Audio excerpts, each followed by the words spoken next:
Yo, what's going on, guys? It's Thomas back with a brand new video, live stream, sorry.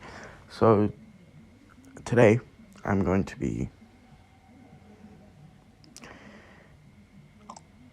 guess, doing a sleep stream, but, I don't have TTS or the sound stuff set up yet, so you're not going to be able to do any of that, sadly. But, this should be good that you see what I do at night. I'm going to go get a drink, or pour out this old ass drink I got, and go get me something else to drink. So yeah, let's go.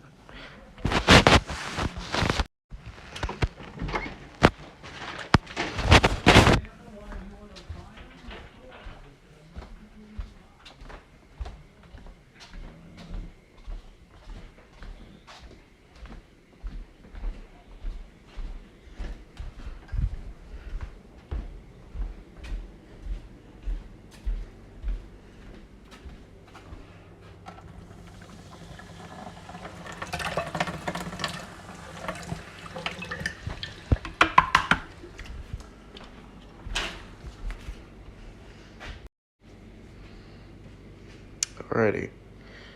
Okay, the FPS is getting bad. Anyways.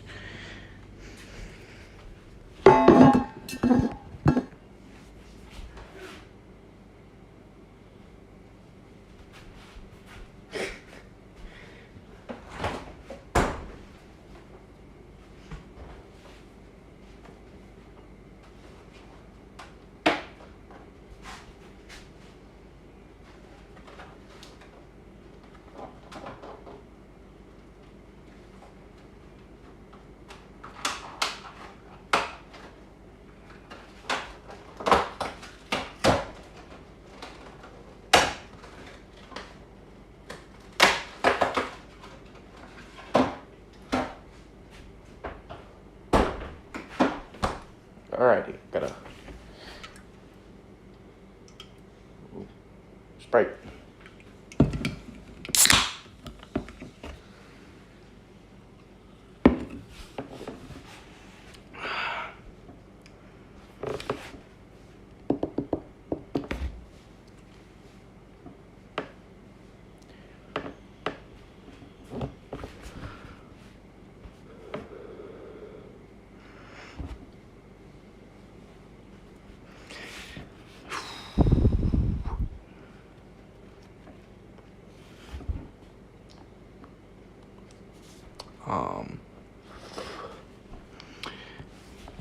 If I could, I would do where I could put my Xbox on it. So it'd be like the top corner, like around, I don't know, around there, something like that. I'd put my Xbox, but I can't, sadly. Because, I don't have the materials. But I will eventually. I'll have like the soundboard stuff set up and the TTS. I'll have that set up eventually, but not right now because I don't have. Damn, I don't have that kind of stuff.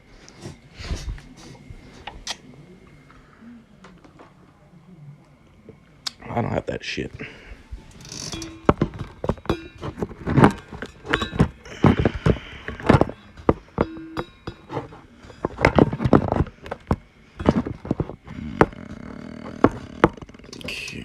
How does that look? What's I?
Okay. I can only stop the stream. I can't pause it.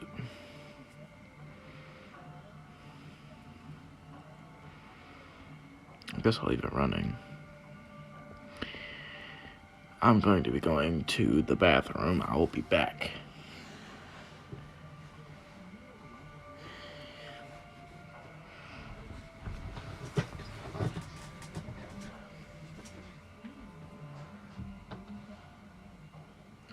I'll be back, guys.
Ooh.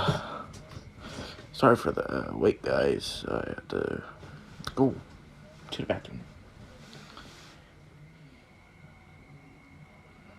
Go poopy. Get my...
When we had our idiot neighbor light his backyard on fire. Now, how did this whole thing happen? Well, the night started off normal enough. My wife and I are eating a late dinner, and not that it matters, but it was a particularly good barbecue dinner. Very yummy, very scrumptious. All of a sudden, we hear the boys storming down the stairs like wild animals. They burst into the kitchen like, holy smokes, holy smokes. Do you guys really have to pound down the stairs like there's a fire or something? But there is a fire. Look out the window. I don't care if there's a fire. You don't pound down the stairs. Wait a minute. What did you say? There's a fire. There really is a fire? We look out the window, and sure as shit, we see what looks to be like the fucking apocalypse happening in our neighbor's backyard. Holy hot dogs on a stick. There's a whole fire out there. Oh, God, are we being attacked? Is it the North Koreans? All right, everybody just stay in the house. Don't open the door. And most importantly, don't let the dog get on the table and eat our barbecue. We'll be right back.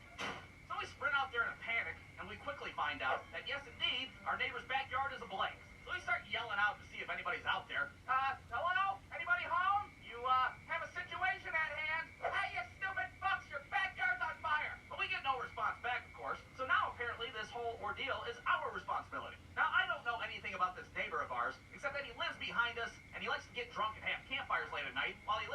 shitty music at a semi-reasonable volume. So we can only assume that he's passed out on the couch right now, totally oblivious to what's going on in his backyard. Or, you know, he might be the fucking thing that's on fire in the backyard. Who's to say at this point? So I run to get the fire extinguisher while my wife calls the fire department. Hello, 911? The world is burning! I'm in the house trying to remember where the hell we keep the fire extinguisher. Which, side note, I have to say, in the closet, behind the dog food, and underneath a bunch of bullshit, is a terrible place to keep it. But I grab it and sprint across the backyard like the fucking backyard's on fire. The whole time that shitty Chad Kroeger song from Spider-Man is playing over and over again in my head. And they say that a hero can save us.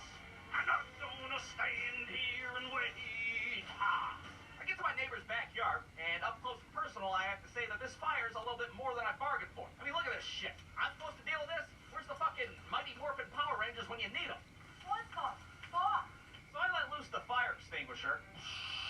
And of course, it doesn't do shit. For the most part, it just gives the fire a little fucking tickle.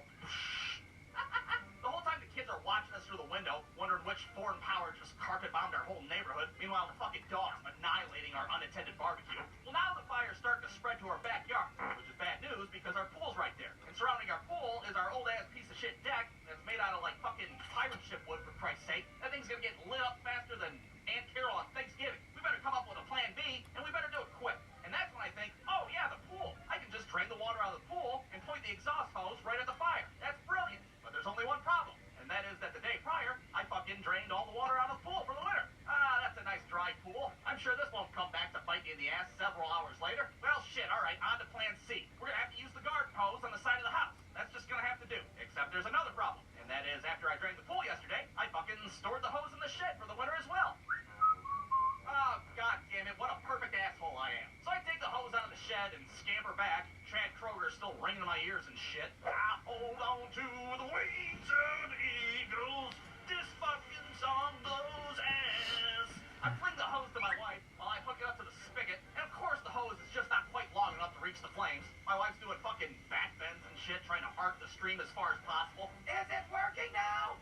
Nope, still not quite far enough. Holy hell, what are you, the fucking exorcist? So, running out of options at this point, I decide to fucking tap dance the fire out as best I can. Finally, the fire department shows up just in time. Whoa, what is he, fucking river dancing? What the hell? And thankfully, they were able to put the fire out pretty quickly with their big-ass super soaker hose. And it's only then that our drunk-ass neighbor finally makes it outside. Hey, what's all this hullabaloo going on out here? You fucking almost burned down the whole neighborhood, you drunk maniac! So, upon further inspection, apparently the neighbor's stack of firewood caught on fire. Now, how that caught on fire, we don't know, because our asshole neighbor denied having anything to do with it.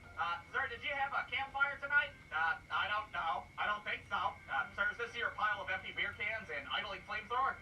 No, absolutely not. So all in all, it was a pretty shitty night to say the least. We found out we were subpar volunteer firefighters. That fucking Chad Kroeger song's still ringing in my head to this day. And the worst part of it all, we fucking lost out on our good-ass barbecue. What are you looking at me for? Well, I thought you guys were dead in a fire. Was I supposed to just leave it there?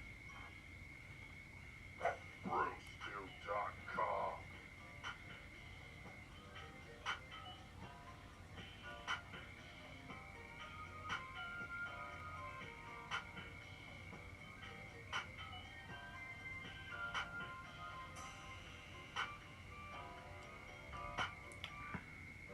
Alright, so, this is gonna be a TV was better in the 90s, and I'm gonna prove it today. And the first show I want to talk about is the Nickelodeon show Double Dare. Now, Double Dare was a game show that pitted two families against each other in trivia, physical challenges, and of course, the Big Daddy obstacle course at the end. You got a young Mark Summers as the host, and yes, that's Mark with a C because, well, we spelled things differently in the 90s. Back then, you spelled Mark with a C, you spelled kids with a Z, all because it was cool with a fucking K. So you have a family on each side of the stage, and they're given some arbitrary team name. Okay, first up, we got the blue team, the Curious Uncles. They're gonna go up against the red team, the Manitoba Stranglers. Looks like it's gonna be a good game. But it didn't matter what the family team names were because they were all the same. Each family had two kids, the dad always had a mustache, and everybody's mom just kind of looked like this. And for whatever reason, when they'd introduce the families, they'd always make like the youngest kid tell some bullshit story about their family, which always took way too goddamn long. So, little Susie, I heard you have a funny story about the time the family dog threw up in the driveway. Care to tell us about that story? Yeah, one time. And then the dog threw up in the driveway.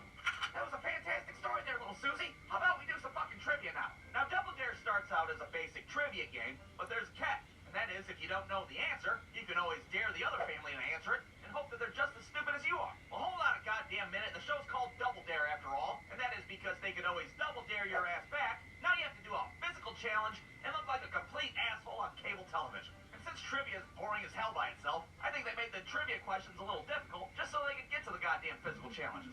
All right, blue team, first question. What is the hypotenuse derivative of the fifth hyperbole when it's divided by a denominator of the fifth degree? Yeah, I think we're gonna dare on this one. Okay, over to the red team. Red team, what is the hypotenuse derivative? Fucking double dare, Mark. I put up drywall for a living. What the hell? And we're back to the blue team again. Physical challenge, Mark. For Christ's sake, we'll do the fucking physical challenge. Now, the physical challenges were really never all that physical. It was really just an excuse for one of the kids to make their parents look like an asshole in front of a live studio audience. All right, little Susie, you got 30 seconds to fling this bucket of bear shit down there at your dad who's got a bucket taped to his head like an asshole. Ready, set, go. Oh, and there they go. Little Susie's giving it her all. Dad's down there and he's looking like he's eating shit, both literally and figuratively. The crowd is going wild. Oh boy, it's gonna be close. Oh, time's up. You lose. $100 to the red team. Dan, here's a moist towelette. Now get the fuck off my stage. So this whole fiasco goes on over and over again until Mark has had enough of that happy horse shit. And at that point, whichever family has the most money goes on to the Big Daddy Obstacle Course. And the other family gets a pair of Skechers, and they promptly fuck off. Now, of course, the obstacle course was the best part of the entire show. It's what put the asses in the seats at the Double Dare Studios, if you will. I mean, you gotta cross the monkey bars, you gotta go sliding down slides into vats of slime, or gack, if you will. You remember gack? That bright colored goopy shit? I think that's what modern TV's missing these days. There's not enough gack in it. You go ask anybody on the street that's under the age of 25 what gack is, they wouldn't have a clue. Gack? What the hell? What is that, a fucking Dr. Seuss character? What the hell is gack? Alright, so the whole point of the obstacle course is you have 60 seconds to retrieve 8 red flags. Each flag that you got, you won a prize. And each prize, of course, got progressively better as you went, which meant that the first flag was always some bullshit prize. Like 15 minutes before the show started, the showrunners were like, hey, you took care of that first prize, right? What? No, I thought you did. And then they had to, like, run to a Dollar General real quick to find something. But it didn't matter because they always hyped it up on the show like it was the best prize fucking possible. All right, for the first flag, they gotta climb over this baby pool filled with a fuck ton of gack. If they do that, Harvey, what do they win? It's a bottle of palm dish soap.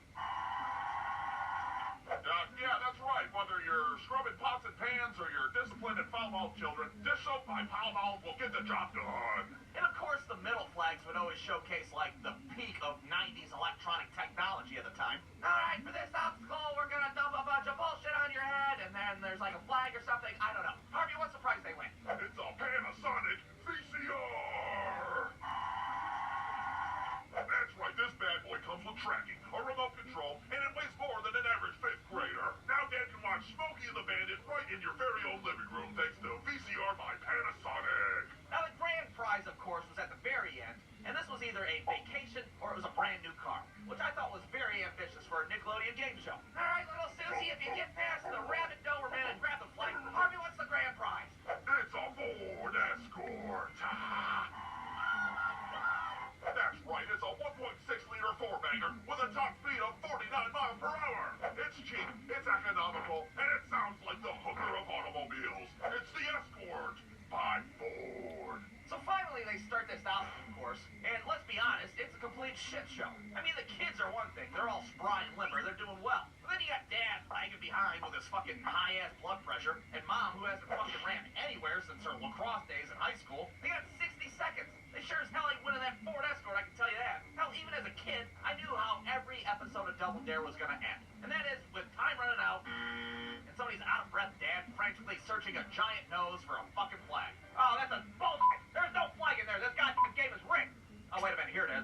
And then you got Mark Summers coming in out of nowhere. Ah, well, I guess it sucks to suck, doesn't it? Harvey, tell them all the prizes they won. Well, they got the Palmolive dish soap, the Bugs Bunny pencil sharpener, the Vanilla Ice cassette tape, the Pogo stick, and the gigantic VCR by Panasonic. And then, boom, credits roll, the show's over, and your 8-year-old ass is fucking entertained, I can tell you that. That was it. Solid, simple American television in the 90s. Now you turn on TV these days, and you gotta watch Dog the Bounty Hunter dressed up as a fucking armadillo. I don't want to watch that. Just give me a bumbling Midwestern family covered in bullshit trying to win a fucking karaoke machine, and I'll be all set. The end. BruceTube.com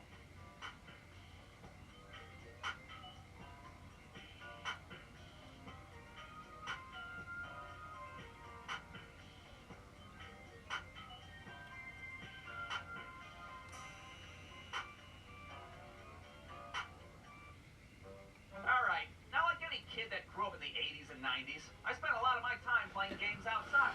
One of those games was good old-fashioned cops and robbers. Now, I don't know the exact rules Still of nobody cops and here, robbers, eh? or if there are even any actual rules to begin with. I even Googled how Damn. to play cops and robbers like an idiot, and the one article I read said you had to use, like, hula hoops and beanbags. And I'm like, what the hell? That's not how I played cops and robbers when I was a kid. The way we played it was we had one kid be the robber, and then the rest of you just chased his ass all over the neighborhood with, like, a football bat or something. Sure, I guess we weren't played by the official cops and robbers rule book, according to Google, but I think our version was way better than any of that hula hoop beanbag bullshit. I mean, for one, we were definitely more imaginative with the game. We would, like, dress up for it and shit. We'd make up characters and crazy-ass storylines like we were some kind of shitty improv group. Alright, I'm gonna be the grizzled veteran cop who's past his prime but keeps working for better Social Security benefits. David, you're gonna be the rookie cop that has a drinking problem because you're going through a bitter divorce. And Michael, you're a convicted pedophile that's escaped from prison. Ready? Let's play. Hey, wait a minute. Why do I gotta be the stupid pedophile again? Because, Michael, we can't all be cops, alright? That's not how you play cops and robbers, after all. Well, then why can't I just be a robber? Because you're a goddamn convicted pedophile. That's your role. For fuck's sake, just follow the goddamn rules. Now, what these rules were, I don't really recall. But I'm pretty sure every game of cops and pedophiles went a whole lot like this. First, we'd chase Michael around the neighborhood with a wiffle ball bat and a broken Nerf gun. Then we'd get him cornered, and we'd do a few lines of dialogue to help push the narrative. Aha! Gotcha, Michael! Looks like your fucking fondling days are over. My home life is falling apart, but justice still has to be served. And then Michael would get his teeth with a wiffle ball bat, then he'd run home crying like Nancy Kerrigan before the '94 Olympics, and then me and David would go play Sega Genesis at his house. That's pretty much how every game of cops and robbers went when we were kids. That is until one day, after watching an episode of Law and Order one afternoon, I came up with a new variation of cops and robbers. And that variation was what I like to call crooked cops and robbers. Yeah, that's right. In this version, we were no longer the squeaky clean cops with mustaches. Now we were the dirty cops with fucking 5-pot shadows. And just like before, I would set the storyline and give everybody their roles. Okay, I'm gonna be the cop that extorts people and takes bribes from the Colombian cartel. David, you're gonna be the cop that is questioning his morals, as well as going through a second bitter divorce. And Michael, well, fuck it. You're gonna be an escaped pedophile that slings smack on the streets. Okay, got it. Wait a minute, what? I still gotta be a stupid pedophile? God damn it, Michael, you're missing the point. You're not just a pedophile, you're a drug-dealing pedophile. Oh, well, alright then. Now, really, this version was no different than the regular cops and robbers, but, well, the dialogue was a little bit more extreme, if you will. Listen here, Mr. Drug Dealer. If you're gonna sling your smack out on the streets, you're gonna have to play ball with us. I'll sling my barbiturates wherever I want. I ain't playing ball with shit. I'm having trouble recognizing what is right and what is wrong. Well, it looks like we're playing hardball. It's nerf or nothing, bitch. Now keep this in mind. We'd be doing this shit in broad daylight in the middle of the fucking neighborhood. There'd be people walking their dogs and shit. Oh, look at the sweet children playing their little game. Quick, we have to plant the cocaine on the dead body before the cartel finds us. Wait, what? What did he say? I don't know if I can do it. My morality is becoming a cause of concern. What in the hell are they doing? God damn it, plant the cocaine, Johnson. Do it now. I can't do it. What would my estranged wife think of me? I'm dead. God damn it, Mike, keep your mouth shut. Do it now, Johnson, or I'll blow your fucking face off with my 44. Hey, you kids! What on earth are you guys doing? We're just playing crooked cops and robbers. What does it look like? Crooked cops and robbers? How the hell do you play crooked cops and robbers? Like this?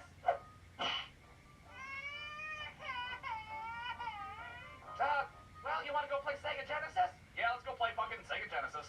On the next episode of Crooked Cops and Robbers, will Officer Johnson retire from the force? Will the convicted pedophile play ball with the law? And most importantly, will the boys beat Stage 7 in the Streets of Rage for the Sega Genesis? Find out next Saturday around 5:30 after Are You Afraid of the Dark is over on Nickelodeon. Crooked Cops and Robbers! Hit you in the teeth with a wiffle ball bat. BruceDude.com.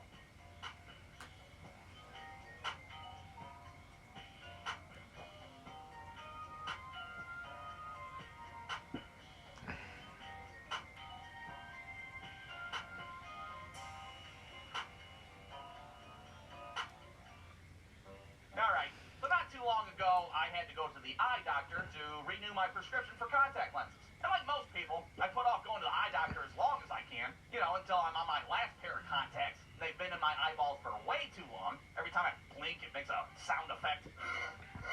So finally, I give up and I go to the eye doctor. And some of you out there might be like, hey, wait a minute, didn't this guy already make a cartoon on the eye doctor like 40 years ago? About the time when he was a kid and he got some ugly-ass glasses that were too big for his face? Well, yeah, I did, but this is 2023 now, and I'm an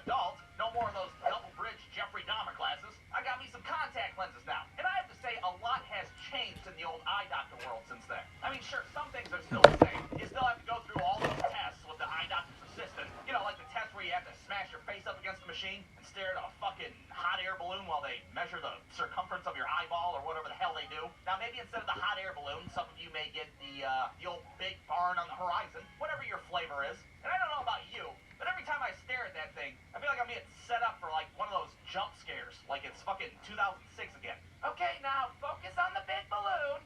Open up really big now. Just a few more seconds and...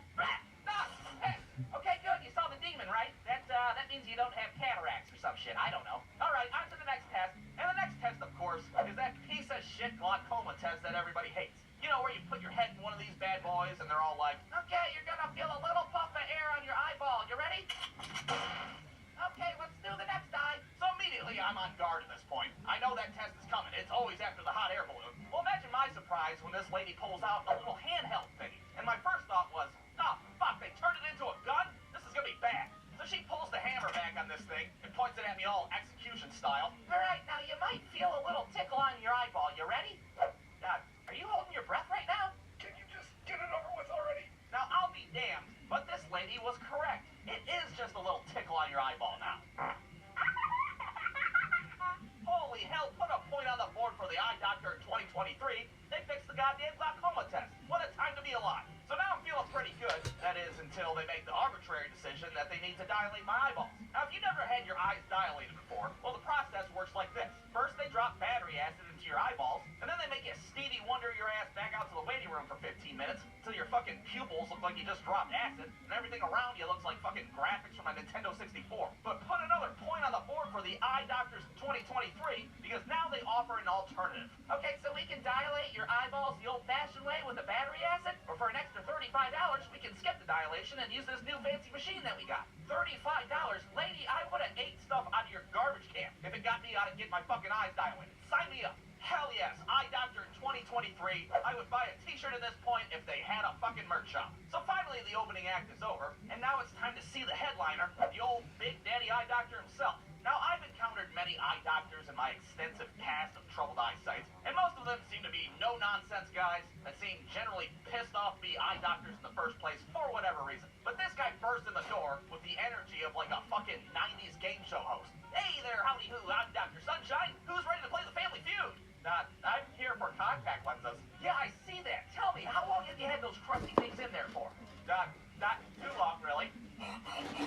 Christ almighty, those things look like they've been in there since the Bush administration. Here, let me peel them bad boys out for you. And then suddenly the doctor leans over and he scoops the contacts out of my eyes himself like he's doing a fucking magic trick. Now, I don't know if you've ever had a grown man take your contacts out for you, but personally, I didn't know if I should be uncomfortable or impressed. You know I could have done that myself, right? Oh, it's okay. I love touching eyeballs. What? Nothing.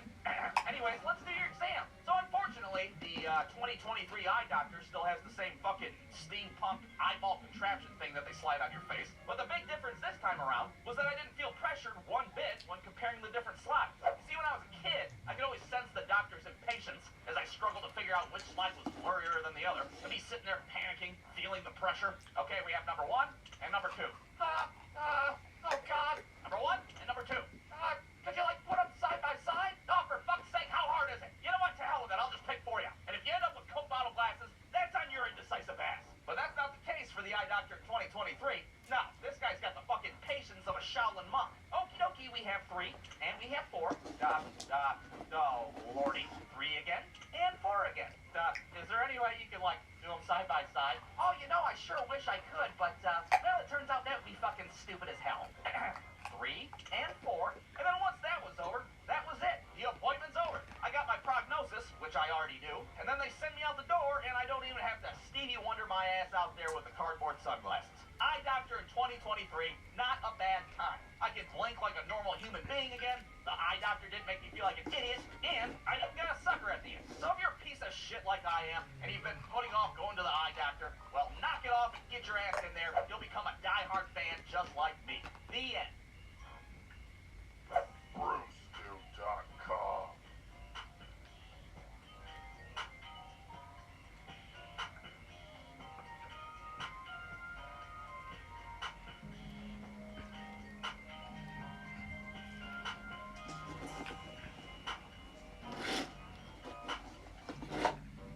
Alright, so, well, I guess I'm just gonna what you guys thought you signed up for when you subscribed to this channel, but I got a lot of poop stories, what can I say? And this one in particular is about the first time that I got food poisoning. Now this was years ago when I was in my early 20s and broke as hell. And when you're broke as hell, you tend to eat a lot of fast food. Now I'm not going to tell you which fast food place gave me food poisoning. I'm not going to throw them under the bus because, well, you know what, the hell with it. It was Arby's. There, how do you like that? Kiss my ass, Arby's. Your goddamn beef and cheddars gave me a bad case of the poop. To the legal staff of Arby's Incorporated, First Two Films apologizes in advance for slandering your ass 6 ways to Sunday in this shitty stick figure cartoon. Please don't sue the shit out of us. Sincerely, First Two Films' robust legal team of Harvard lawyers.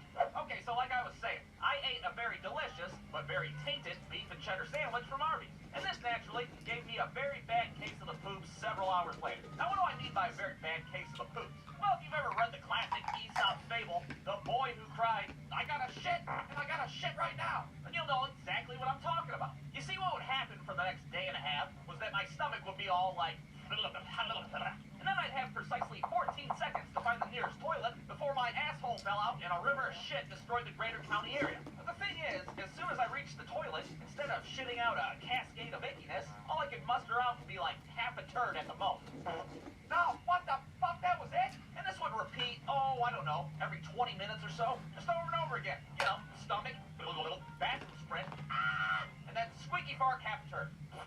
Now, I don't know what I did in my life to wind up in whatever circle of hell I was in, but it couldn't have been at a worse time, because I had a job interview the next morning to go try to work at a shitty car dealership for the rest of my life. I don't have time to be dealing with a poop episode right now, that's for sure. And you might be asking yourself, well then why don't you go to a doctor? Well, for one, like I said, I was broke as hell, and I live in America, so there's that. And for two, even if I did go, they're probably going to want to make me poop in a cup so they can analyze it. And that shit's pretty fucking weird if you ask me. What do I gotta do it in the office while the doctor's making eye contact with me? Or do I do it at home and fucking shit in a Yahtzee shaker? And just bring it in Monday morning like, hey, here you go. Here's a little bit of me that you can test or put under a microscope or whatever the fuck you do with it. Yeah, no, I'm good on that. I'm not going to the doctor, and I sure as hell ain't pooping in a cup. So the following morning rolls around, and, well, I'm still the mayor of Poop City, if you will. Hell, if anything, it's slightly worse, because now I got a bad case of hot farts to go along with it. But I decided to roll the dice and go to my interview anyways. And of course I show up late as hell because halfway to the dealership, I had to pull over at a Circle K and burst through the door like, hey, can I shit here? I swear I'll buy a pack of gum or something afterwards. I just need a shit. So I sit down for the first time with what would be my future boss. And at first I thought maybe I should like give him a warning beforehand. Like, hey, real quick, if I pulled out of this office abruptly, it's not because I'm not interested in the position. I just don't want to shit myself in front of another grown man. You know what I mean? But I decided not to because, well, that would be weird. Now, the good part of this interview was that it was very short. The bad part of this interview was that I totally crop dusted the office with hot farts the entire time. So do you have any experience working at a car dealership? No, not yet. But I surely would like to. God, that's weird. It suddenly smells like a Kmart in here. Anyways, we're gonna need you to take a drug test. Yeah, I can take a drug test. I can do it right now if it gets me out of here. So we conclude the interview, and I walk out of there before the fucking paint starts peeling off the walls. I show up for my drug test afterwards, still trying to keep my shit together both figuratively and literally. Yeah, I'm here to poop in a cup, or pee in a cup. I'm a pee in a cup. I don't poop in cups, okay? Okay then, we'll have somebody escort you back as soon as we can. So I get led back to a bathroom where I can do my business. And of course, when I get in there, I can't take a piss for the life of me. And at first I think, well, maybe I can just shit in the cup instead after all. I've been doing plenty of that lately, why not? Just pop out of there with half a turd in a cup. Hey, you can test this, right? It's all from the same place. No, I'm not doing that. I'm sure my future boss will be getting a phone call 5 minutes later like, hey, yeah, that guy you sent in, I didn't even bother testing him. He's shit in the pee cup, for Christ's sake. I think it's safe to say that he's some sort of crackhead. So I'm standing there, dick in hand, thinking about waterfalls and unkinked garden hoses. Well, all of a sudden, I hear the guy standing outside my door start to whistle.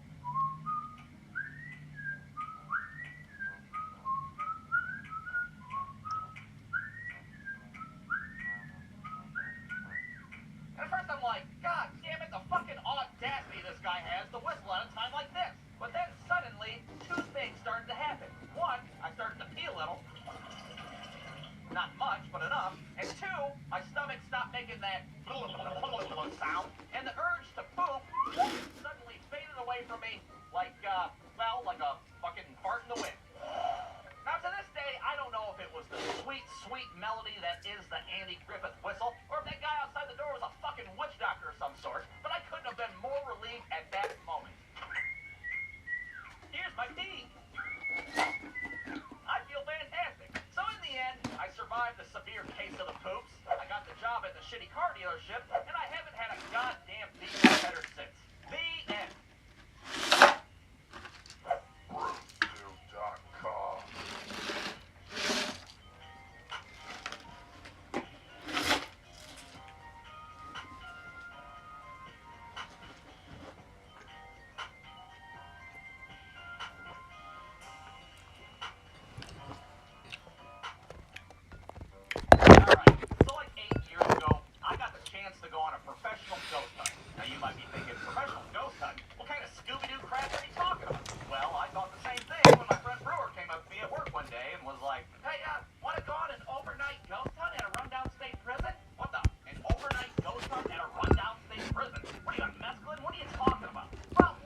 say like, hey, Judge, this place is a shithole. Well, yeah, it is a prison. Yeah, but it's like, god damn, you know? Well, it's hard to argue with that, I guess. Sustained, overruled, shut the place down.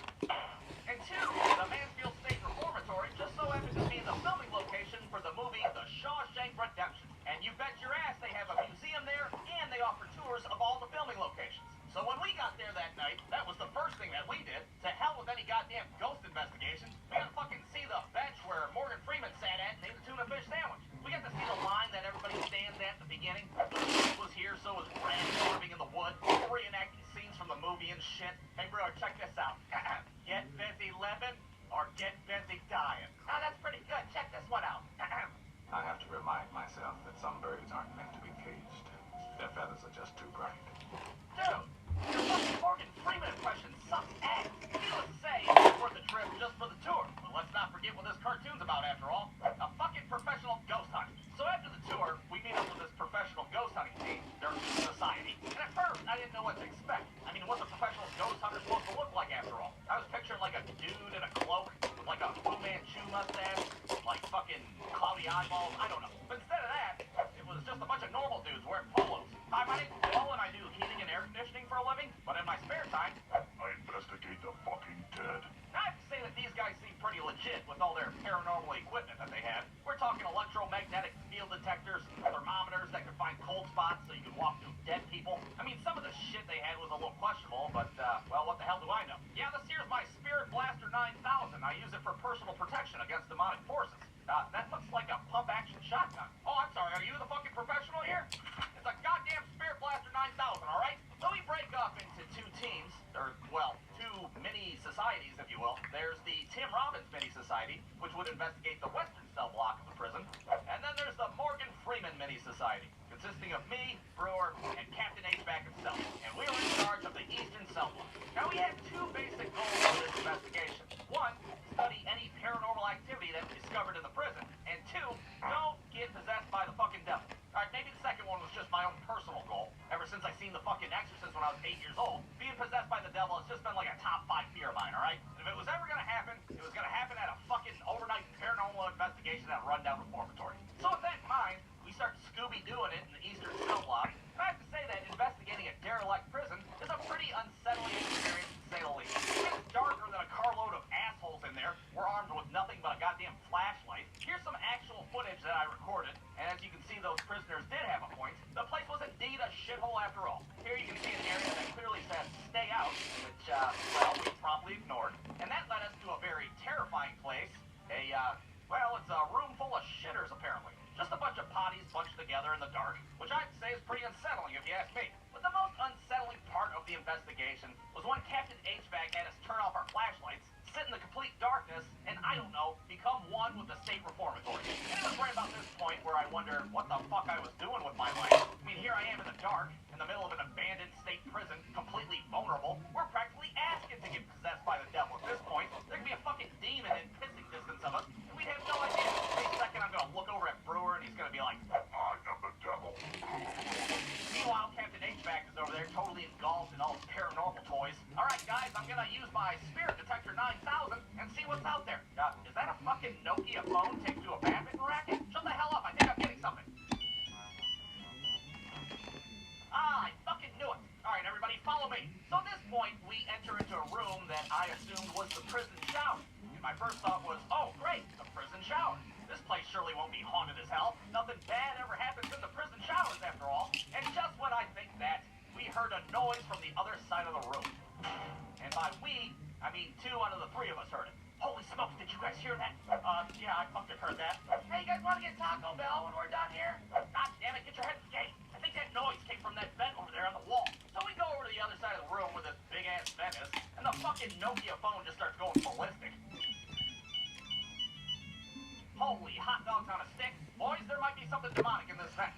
Are you sure? Just looks like a normal vent to me. No. There's one thing that I know. It's heating and air conditioning. Now, I don't care if you believe in ghosts or not. This was a pretty butthole-clenching moment, no matter who you were. The odds of somebody getting possessed by the devil had to have been through the goddamn roof at this point. Well, suddenly Captain H-Back whips out another one of his paranormal gadgets. All right, we're gonna have to use the Spirit Box 9000 and see if this presence wants to communicate with us.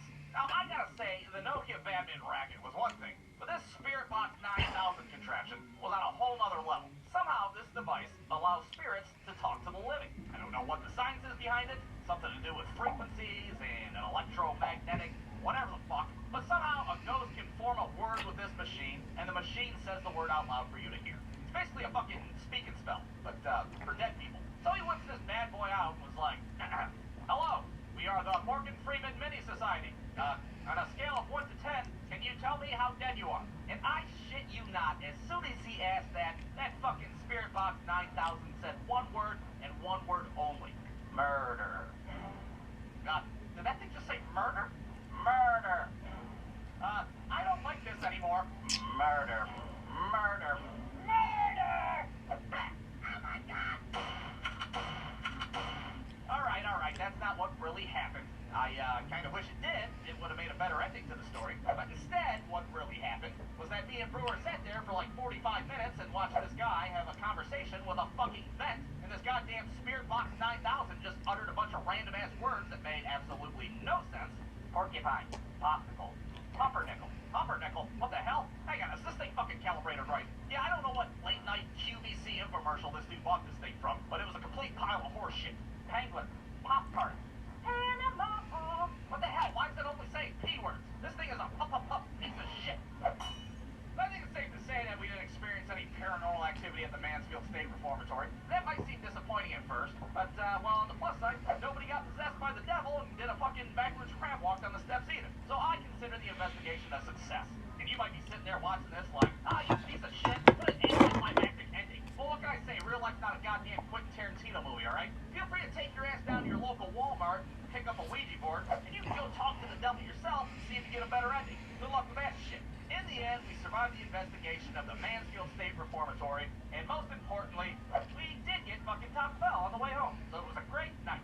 The end. BruceTube.com.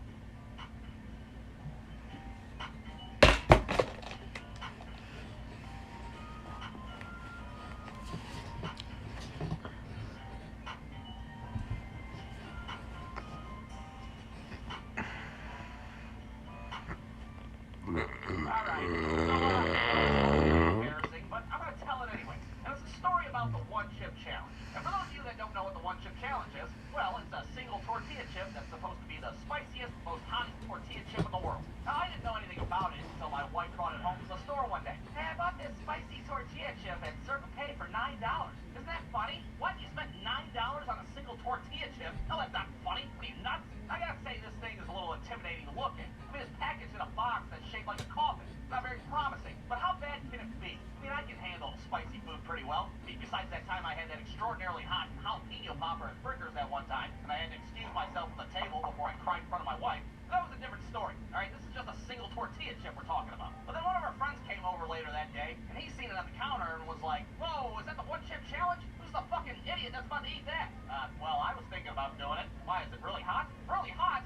Well, let me just say that the heat is not the worst part about it. Well, with that cryptic ass statement, I was in no hurry to do the one-chip challenge. So that chip sat on the counter for a good, 8 months or so. That is until one day, I made a little wager with one of our kids. And yes, side note, we do have kids. I don't like to bring them up in these shitty cartoons because, well, they're all over the internet, and there's a bunch of weirdo perverts out there. But with that being said, it's all their fucking fault that I ate this goddamn thing. Because you see, I made a bet that I would do the one-chip challenge if a certain child sacked the quarterback at his next football game. Well, wouldn't you know, his little ass went all Michael Strahan the following Sunday, and now I'm in the kitchen staring down a fucking tortilla chip. And of course, everybody's crammed in the kitchen staring at me like I'm some kind of circus act, but I was still pretty confident at this point. I can handle hot stuff. I've chewed a stick of big red gum before. How much spicier can it be? Made with Carolina Reapers. Carolina Reapers? That sounds like a fucking XFL football team. I'm not afraid of that shit. So I take the chip out of the coffin. I don't really know what I was expecting, but, well, this thing looks like a dried-up triangular dog turd. And to prove it, here's a video of me eating it,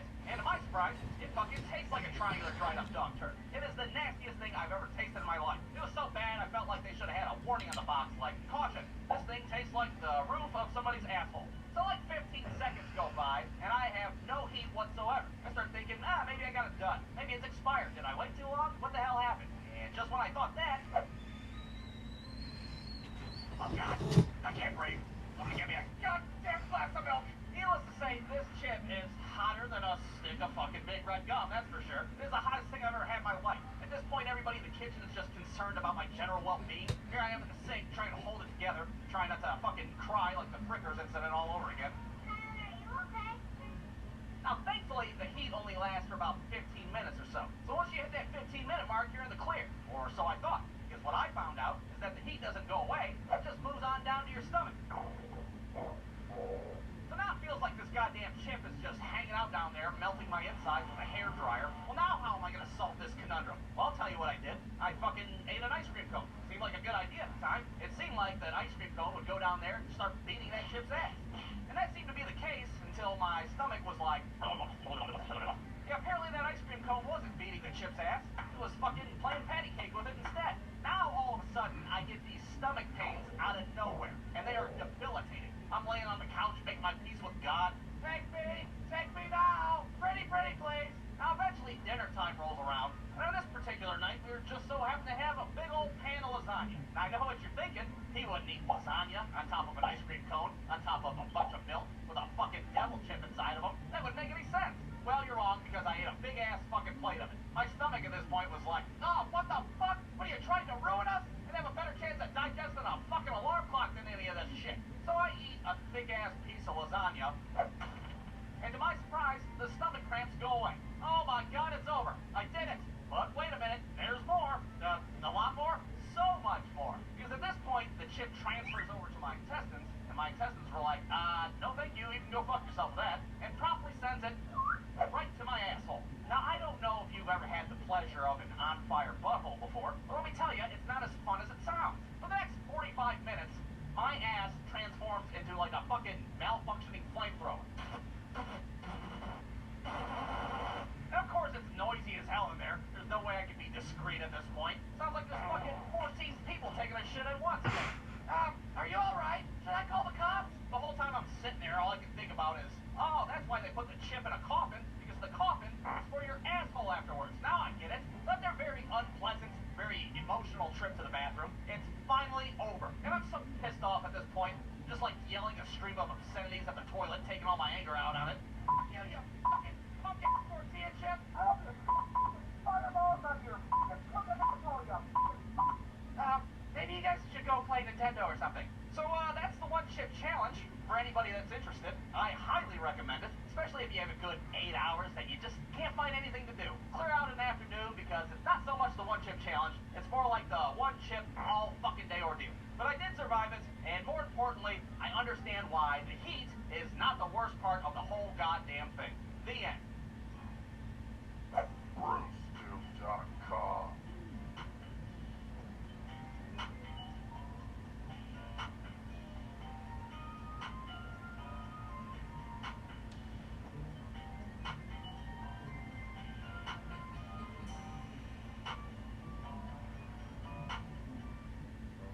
Alright, now when you were a kid in school, recess was the best part of the day, obviously. You get to go frolic outside with your friends, have a rousing game of Duck Duck Goose, or clothesline yourself in a game of Red Rover. Why am I listing games from the 1930s? Those are not the games that we played. Anyways, the point is that recess gave you a nice little break from learning about isosceles triangles and checks and balances, or whatever the hell you learned when you were a kid. So what could possibly be better than recess?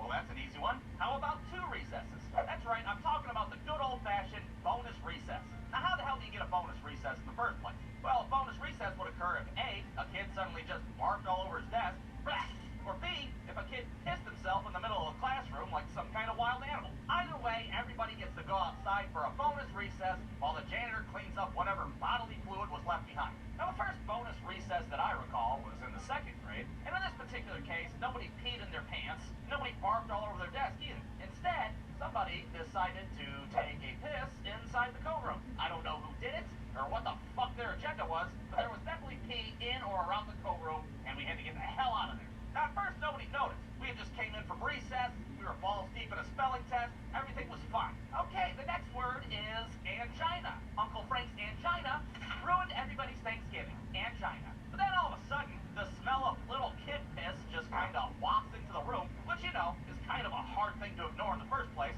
Okay, and the next word is myocardial infarction. Uncle Frank experienced a... Wait a minute, what is that? Is that little kid piss I smell?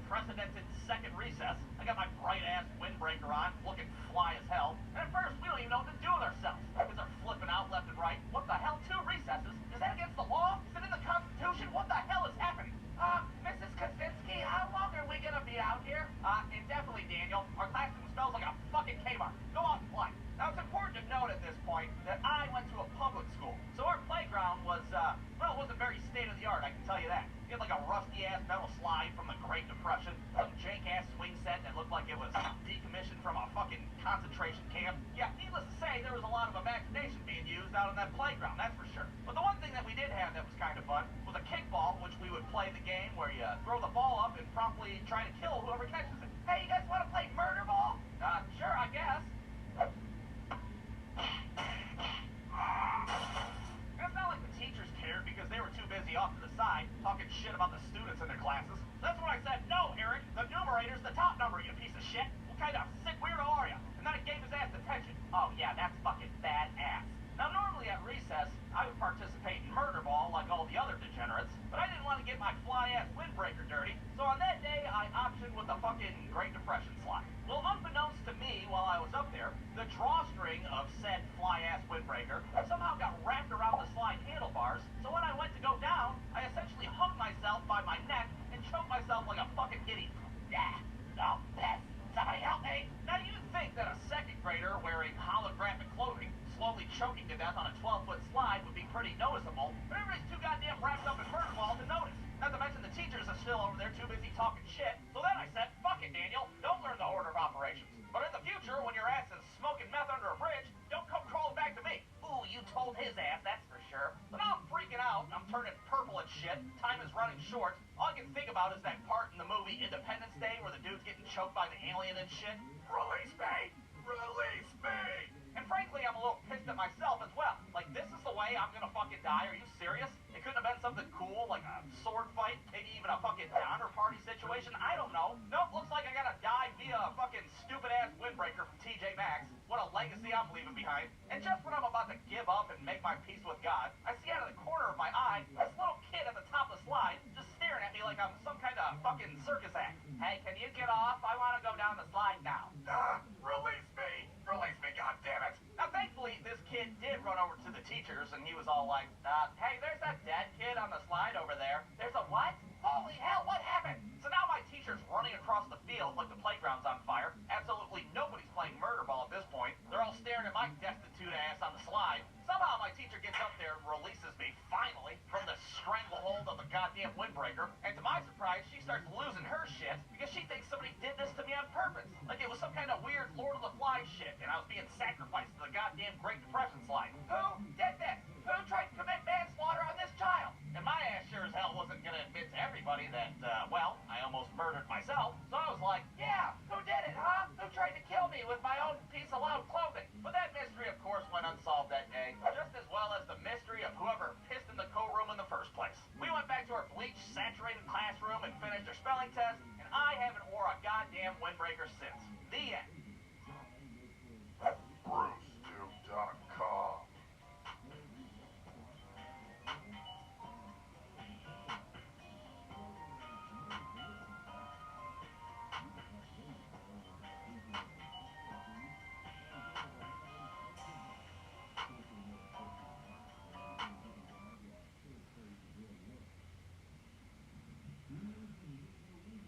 Alright, this is a story all about how my life got flipped turned downside down. A seizure.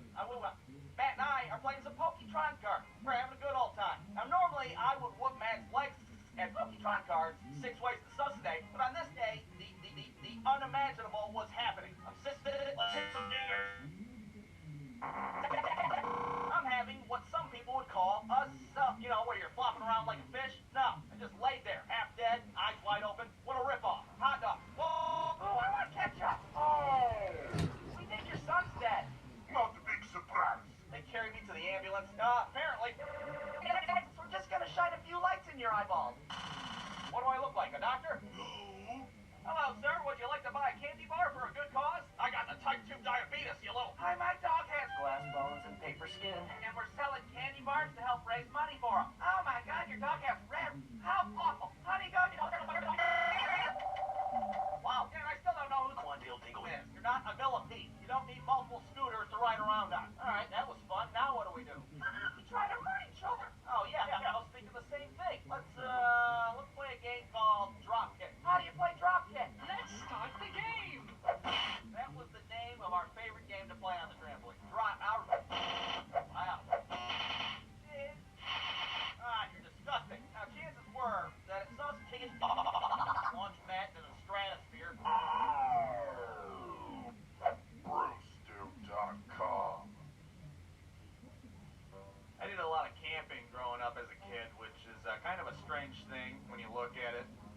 there one day playing Nintendo. Your dad bursts in your room. Hey, I know you're comfortable and everything and you're having a good time, but you want to go out in the woods in the cold? Maybe get a little damp, not have a good time at all. You want to go camping? And I'm like, what? Camping? What are you talking about? What, are we getting evicted? No, I don't want to go camping. I'm trying to beat the chain chomp on Mario 64. But I ended up always liking camping because you got to do whatever you wanted. I haven't showered in 3 days. I smell like a dumpster. I've been living off of beef jerky and marshmallows all weekend. Hey, I think that marshmallow's done. Nah, give it a few more minutes. My mom's over there doing nothing but complaining about the goddamn mosquitoes. My dad's like, well, this is our vacation, so you better enjoy it. And as a kid, you don't really know what to do when you're camping, so you're just standing there, just making up games. You want to play sticks? Yeah, let's play sticks, sure. Are we winning?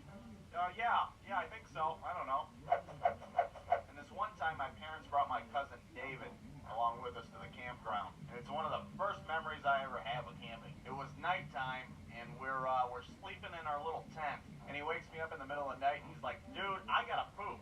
And I'm like, okay, there's a bathroom right over there. No, you don't understand. There might be poop in my pants already. I gotta go right now. So he stumbles out in the dark, and he's got a roll of toilet paper with him. And he goes to the edge of our campsite and just starts pooping all willy-nilly.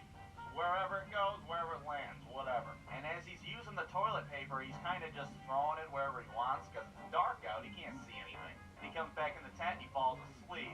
And then the morning comes, and the funny thing about morning is you can see things in the daylight. We walk out of our tent, and there's like this woven tapestry of poopy toilet paper strung up in the trees like some kind of shitty Christmas tree. My dad's like, oh, what the fuck happened? We're over there trying to eat breakfast in the morning while the goddamn campground's dispatching a hazmat team to clean up David's shitty disaster. And when we weren't destroying public campgrounds, we would go camping on my grandpa's property. He's got 20 acres out in the middle of nowhere, Ohio. And my grandpa is very grandpa-ish, okay? It's fantastic. He's got suspenders, he's got glasses.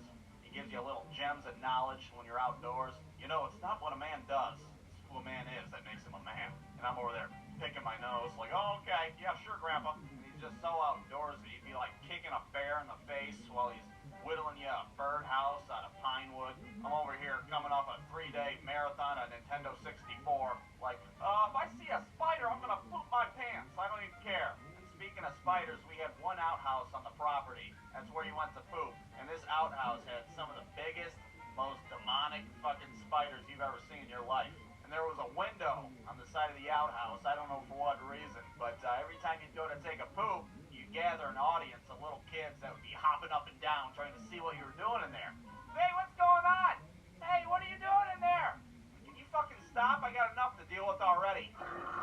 Well, one thing's certain, we made sure that David knew exactly where that outhouse was. Because we don't want another goddamn disaster like the last campground. We got fucking neon signs pointing to the damn thing. And one time we were at the creek, and we were having a little toad catching competition, and my grandpa's buddy has his own grandson that comes all the time. His name's James. We didn't really like James that much because he was kind of a sociopath. For example, when we were down at the creek, one of my other cousins caught a toad, and nobody else caught a toad the rest of the day. And James was so pissed that he didn't have a goddamn toad. He's like, oh, hell with this. And he walked over, and he squished it right in front of everybody. I'm like, what the hell is the matter with you, you psychopath? Yeah, you don't have any toad anymore now, do ya? Anybody got a puppy I can nail to a tree? I'm freaking crazy. What is this, Vietnam? Do the rules in life not apply anymore? What the hell are you doing? I go up to my grandpa and I'm like, Grandpa, James is massacring animals in the woods and it's kind of making me uncomfortable. And he goes over to him and he's like, James, it's not how many toads that you catch that make you a man, okay? It's what you do as a man that makes you a man. You got it? Are you listening to me? In other words, don't fucking step on toads, you fucking meth head. What's the matter with you? Now go sit in the outhouse full of demon spiders. Alright, now when I was a kid, riding bikes was a big deal. I mean, every kid in the neighborhood had a bike. It was like your main mode of transportation. You got my friend Tommy over there with his sweet X Games bike. I got pegs. And you got my idiot neighbor over there with his gigantic mountain bike. Derp, I'm dumb. And then there was me, who didn't get my first bike until my stepdad brought one home one day. Michael, my boy, since you're such a well-behaved child and you don't clog the toilet on a daily basis, I got you this bicycle that I found in the creek behind the Home Depot. Now, normally I'd tell my stepdad to go suck it and make me a grilled cheese sandwich, but what the hell, it was a free bike after all. And sure was an old-ass Charlie Chaplin bike from the 1920s, but that didn't stop me from ripping up the streets all day long. All the kids would look at me like I was goddamn Evel Knievel. Holy hell, Michael's so cool. Yeah, I wish I had his autograph. Derp, I just pissed my pants. Hell, I was so cool and so fast, people on the street even gave me a sweet-ass nickname. My God, that child slicing through the air like a goddamn tomahawk. That's my name, bitch. Don't wear it out. Now, unfortunately, my first bike didn't last too long. I mean, I tried to do a sweet Matt Hoffman triple backflip, but when I landed, the bike exploded on impact. So being the hard ass that I am, I had to steal somebody else's bike. Whoa, Michael, what are you talking about? You didn't steal a bike. You fucking used your little sister's Barbie bike all summer long. Hey, shut the hell up. I'm the one telling the story. Derp, I'm dumb. There, that's better. Now, like I said, because I was such a hard ass, I stole somebody else's bike. And it was a super sweet bike at that. It had pegs, a spoiler, a fucking set of spinners on it. It was badass, what can I say? So there I am in the street, looking ripped with my tricked out puppy. All the chicks in the neighborhood were like, holy hell, is that Dwayne The Rock Johnson? I don't know, but I love his super sweet, definitely not generic Scottie Pippen jersey. So naturally, it was at this point that I started my own biker gang. And we were called the Panda Bears. The Scorpions. We were called the Scorpions. Hey, wait a minute, Michael. I started the Scorpions. Shut the hell up, Jonathan. Kiss my ass. So like I said, I was the leader of the Scorpions, and we were a badass biker gang. We were like getting into bar fights, doing security for the fucking Rolling Stones. Well, it wasn't very long before a rival gang tried to move into our territory, a.k.a. the Panda Bears. And they were led by none other than my dumbass next-door neighbor. Derp, hey, Tomahawk, you want to do a drag race? Now, me, being the hard ass that I am, I never backed away from a challenge. Oh, hell yeah, I'll race you, you jabroni. But if we're gonna race... We're racing for pink slips. So we line up at the starting line. Everybody in the neighborhood's watching us at this point. Go, Tomahawk! Dude, what the hell are we doing here again? I don't know, I'm fucking drunk as hell. Oh, alright then. So we take off, and we are flying down the street. And naturally, I'm beating his ass by a country mile. So to rub it in, I go for another sweet Matt Hoffman triple backflip. But this time I over-rotate and fuck up the landing. I look down, and to my surprise, my fucking arm snapped off at the elbow. Derp, looks like I got you now. Panda boys for life. Well, I'll be damned if I'm gonna let that happen. So once again, like a hard ass, I light up a candy cigarette, and I get back on my bike and ride one-handed. What the hell? One-handed? What, is he a fucking maniac? My dumbass neighbor's about to cross the finish line when all of a sudden, I fly in like a fucking Ninja Turtle and win the entire race. Derp, I lost to the Tomahawk again. So in the end, I won the race, I won the bike, and the legend of the Tomahawk was cemented in history. Michael, my boy, you did it. Get in here, you're gonna get 10 ice cream sandwiches. The end. BruceTube.com.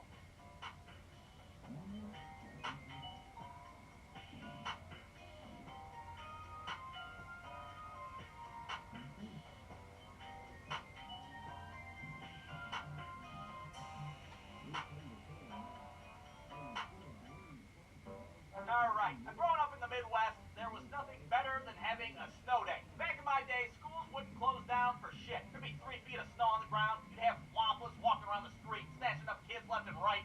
It definitely wasn't like it is now, where schools close down for every little itty-bitty reason. Holy hell, it's cloudy outside. Close the schools down. Get everybody in the basement. No school today. No, we weren't that lucky. Our school superintendent didn't give a shit about us.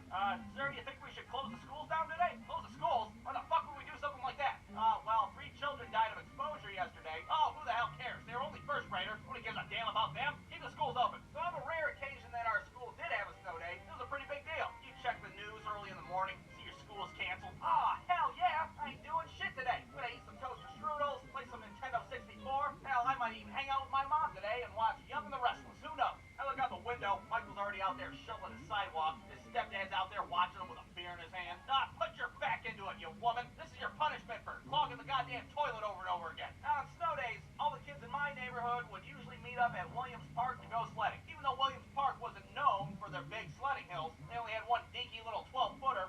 Wow, whoopity-doo. But what Williams Park did have was a bunch of homeless people hanging out in the woods, doing whatever homeless people in the woods do. Now, why our parents would let us go to the park in the first place, I'm not sure. Have fun at the park. And remember, if any homeless guys ask you to sit on their lap, just say, no thanks, maybe next time. So we're out there, we got our sleds. Michael shows up last minute with like a garbage can lid. My stepdad said he'd buy me a real sled when I stopped using so much goddamn toilet paper. The whole guys are watching us from a distance. They're licking their lips and shit. Ooh, I bet I could snatch up that kid in the orange coat. I bet nobody would miss his obnoxious ass. Michael's over there totally oblivious, sitting on his ass, eating snow by the handful. Yummy, this is premium snow. Michael, your ass is gonna get dysentery eating that goddamn dirty snow. I don't care, I'm a dirty little bastard. Now, there's only so much fun you can have sledding down a little 12-foot hill. So we start doing other shit. We'd be out there making snow angels like a bunch of kids from the 1920s. Michael, why does your angel look like that? Huh, maybe I did something wrong. We'd be out there pissing our names in the snow just for the hell of it. Michael's able to write all the names of the Ninja Turtles thanks to all the goddamn snow he's been eating. David's over there blasting people in the face with snowballs. Do you smell what the rocket's cooking? I'm the Brahma Bull, bitch! Well, a kid like Jonathan doesn't take it too kind getting smoked in the face with a snowball, so he starts hucking rocks at us. Well, now this is no longer a gentleman's game, a snowball fight. This is all-out warfare. We're taking cover behind trees. Okay, we're gonna do a side maneuver and open up their left flank. Michael, you're on point. Wait a minute, where the hell's Michael at? Hey, you guys! The snow on the dumpster tastes the best. Come and try it. God damn it, Michael, get your ass over here. Hang on, this dirty old man said he's gonna give me a Snickers if I sit on his lap.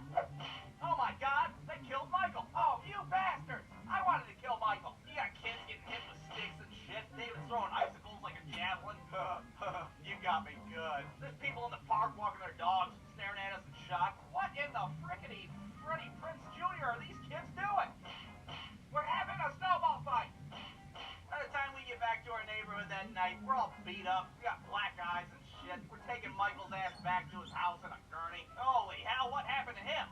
Nothing. He just lost the snowball fight, that's all. Yeah, well, good. That's what he gets for using all the goddamn toilet paper and to wipe my ass with a coffee filter this afternoon, thanks to him. You can wheel his broken ass right up to his room. He's grounded.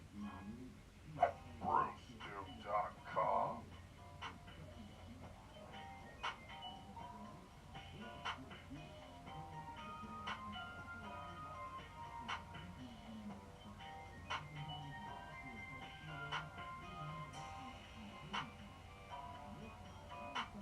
Alright, we all had that friend growing up that had all the cool toys that you never had. You get all jealous like, oh cool, look, he's got a Nintendo 64 and I'm over here with 3 Lincoln Logs. Cool. And that kid to me was my friend David. He had pretty much everything he wanted as a kid. For example, David had a bunk bed in his room. But David was an only child, so what the hell does he need a bunk bed for? I didn't know all your stuffed animals needed a place to sleep. God forbid. He had all the cool stuff. He could top whatever you had by far. You finally got that sweet holographic Charizard Pokemon card? Well, guess what? He's got 3 of them, and they're all autographed by a real live Charizard. Suck on that. The dude had 3 Razor mini scooters. 3 of them. What do you need 3 scooters for, David? You have 2 legs on your body. You're not a goddamn millipede. You don't need multiple scooters to ride around on. But out of everything David had, the trampoline in his backyard was the best. The day he got it, all the kids in the neighborhood just marveled at it. We can bounce up to the moon on this damn thing. And boy, did we. We jumped on that thing and jumped and jumped and jumped our little asses off. We did that for like a whole 15 minutes. Alright, that was fun. Now what do we do? How about we try to hurt each other? Oh yeah, I was thinking the same thing. Let's play a game called Dropkick. How do you play Dropkick? Oh, here, I'll show you. That was the name of our favorite game to play on the trampoline. Dropkick. Not the most clever name, but I got the point across. Now I'm going to teach you guys how to play Dropkick, alright? Rule number 1. Be a dumbass 9-year-old kid. Okay, check. We got that. We all qualify. Rule number 2. Try to injure your friends as much as possible, only using your feet. Kick them in the teeth, kick them in the belly, knock the air out of them. Oh, God, I think I'm going to throw up. Do anything you can to try to hurt your best friend. You made somebody bleed? Cool, that's 1 point. You knocked a tooth out? Hey, that's 2 points. All right. Oh, look at that. They're comatose on the ground. Well, guess what? You're the champion now. You have kids wearing steel-toe boots. I got my baseball cleats on, ready to ruin somebody's life. Mike would be over there in his bare feet so he could move faster. That's what he always said. I have to be agile. Yeah, Michael, because God forbid your knockoff Jordans are really going to slow you down. Michael, put your goddamn shoes on for Christ's sake. You're freaking everybody out. Jesus Christ, well, at least cut your damn toenails once in a while with your nasty Wolverine feet. Ah, you're disgusting. Rule number 3, don't touch the ground. Now, chances were that at some point somebody would kick you off the trampoline. But if you touch that ground, you are out. You're done playing Dropkick for that round. Michael, you're on the ground. You're out. No, I'm not. I'm in. I can still play. Michael, your leg is broken in half, dude. Sit this one out. You lost. Sometimes you get kicked, and you get lucky and be able to grab onto the chain link fence. Your back would slide down it like a cheese grater. You fall back on the trampoline. Your back's bleeding like a gunshot wound. I'm still in.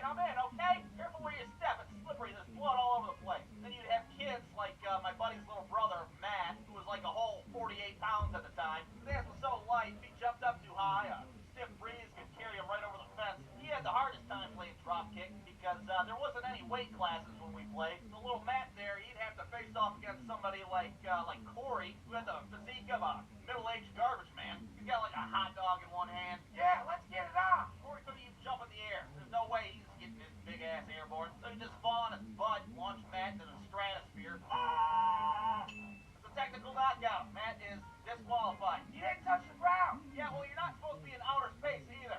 Disqualified. He's done. Rule number 4. This is the final rule of dropkick. Don't get hit by the big rock. Now, you might be asking yourself, big rock? What big rock? Well, as if a bunch of 9-year-olds throwing their bodies around like a circus act wasn't dangerous enough, you put a big 16-pound garden rock on the trampoline. There you go. Now you gotta dodge this big-ass bowling ball rock while people are trying to kick you in the forehead. That sounds fun. This thing's flying through the air, landing on people's toes. You'd be looking the wrong way. Big-ass rock comes out of nowhere, breaks your pelvis. Little Matt's face is totally filled with terror. He knows if he gets hit with that damn rock, he's gonna explode on impact. That's what he's gonna do. You'd have David's mom come outside and check on us. Hey, any of you guys want some lemonade?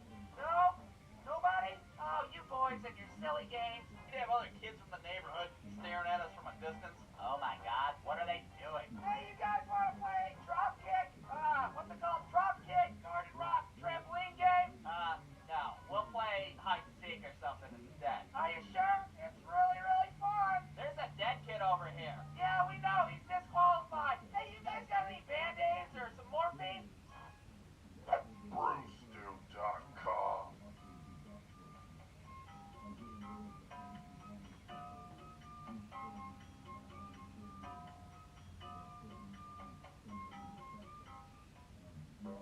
Alright, now when I was a kid, I was pretty good at the game Monopoly. When I say I was pretty good, I mean I was really good. I was like the Stone Cold Steve Austin of Monopoly. Hell yeah. I pretty much whip my friends' asses on a daily basis. Now, we would normally play over my friend Michael's house, even though his ass never had all the pieces to the game. I only got the wheelbarrow and the iron, so somebody's gonna have to play as a Skittle. And of course, since we were at his house, he always had to be the banker. And when you have somebody that blows ass at basic mathematics the way that Michael did, you really don't want him to be banker. The goddamn game takes long enough. Now with every transaction, you gotta wait 15 minutes while Michael's over there with his abacus trying to figure out how much change to get back. Now, my strategy of playing Monopoly has always been the same. You just buy every goddamn thing that you land on. Connecticut Avenue, buy it. Park Place, buy it. Roll your dice and buy whatever you land on. But you're on community chest. I don't give a damn, Michael. I'm buying it. I'm sitting there with my rainbow assortment of properties. Now, if anybody wants to trade, they have to trade with my greedy ass. And I'd always like to trade with Michael because he was super easy to rip off. He didn't know anything about anything. Hey, Michael, I'll trade you this sweet Mediterranean Avenue right here for $800 and your Scottie Pippen jersey. That sounds like a deal. Now, another strategy that I'd use was to always hide my money. Nobody's goddamn business how many orange $500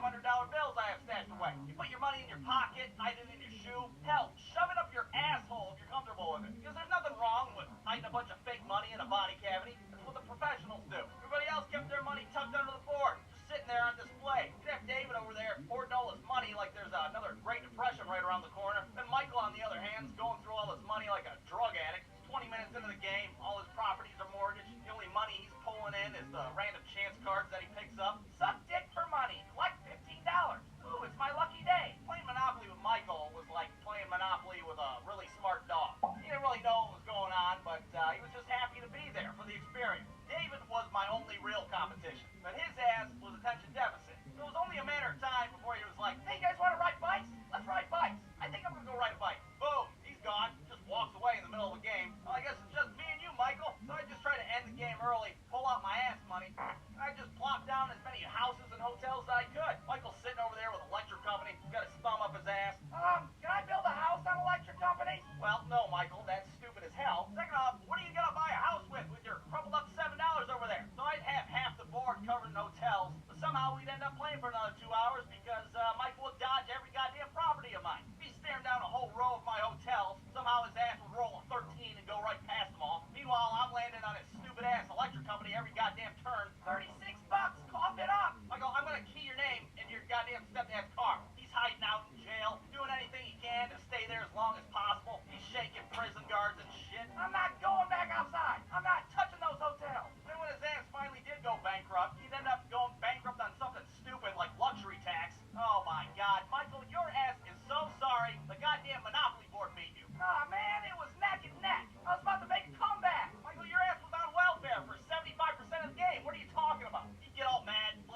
Yeah, that's right. He'd tell on me for beating his ass at Monopoly. That's the kind of kid Michael was. He didn't let me win, and then he said I was on welfare, and then I went bankrupt on luxury tax. Wait, what? You went bankrupt on luxury tax? What kind of loser goes bankrupt on luxury tax? Get your ass in your room. You're grounded for 2 weeks. That's goddamn embarrassing. Bankrupt on luxury tax. BruceDuke.com.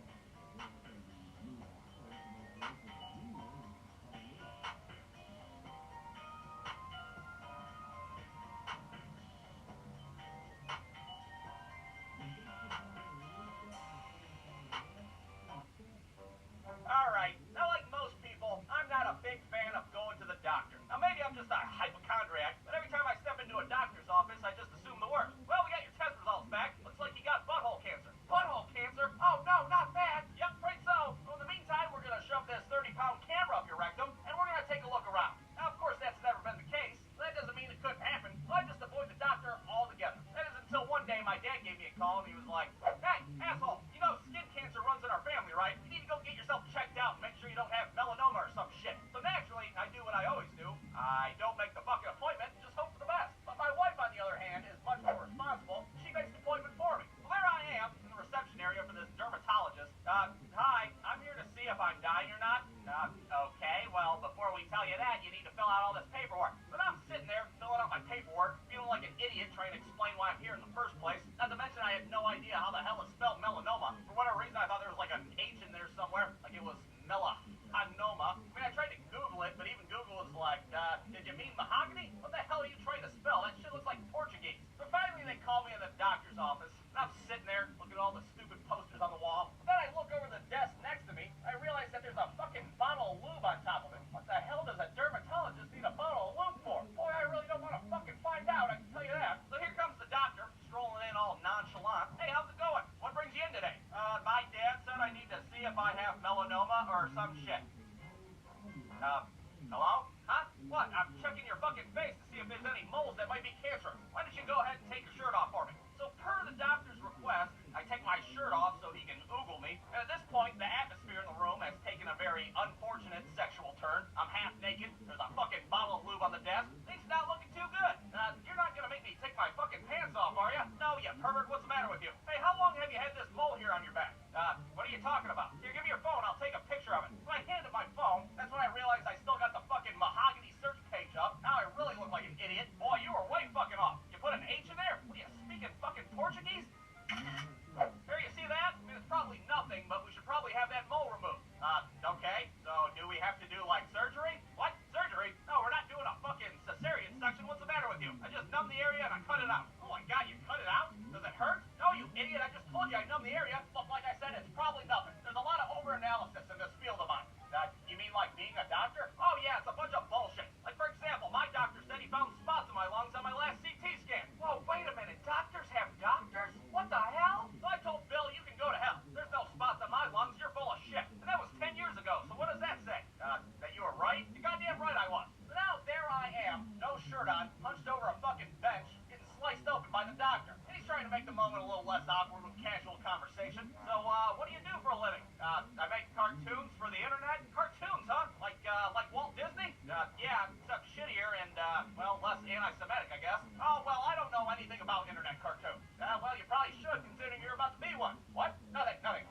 Are we gonna start anytime soon? What are you talking about? I'm done already. Now put your goddamn shirt back on, you pervert. What the hell's the matter with you? So we walk back out to the reception area to get checked out. Alright, we're gonna send a skin sample to the lab to get it analyzed. If it's bad news, we'll give you a call. And if it's good news, well, we don't really give a shit, so we're not gonna call you at all. Bye-bye. And that was the end of my appointment. So now I'm just sitting around the house these days, in limbo, not knowing what to think. And with my hypochondriac ass, I know it's just a matter of time before I get that phone call. Hey, it's me, your doctor. Bad news. You got butthole cancer. You need to come down here so I can shove a camera up your ass. A camera up my ass? Oh, god damn it. That's what the loop was for. BruceDuke.com.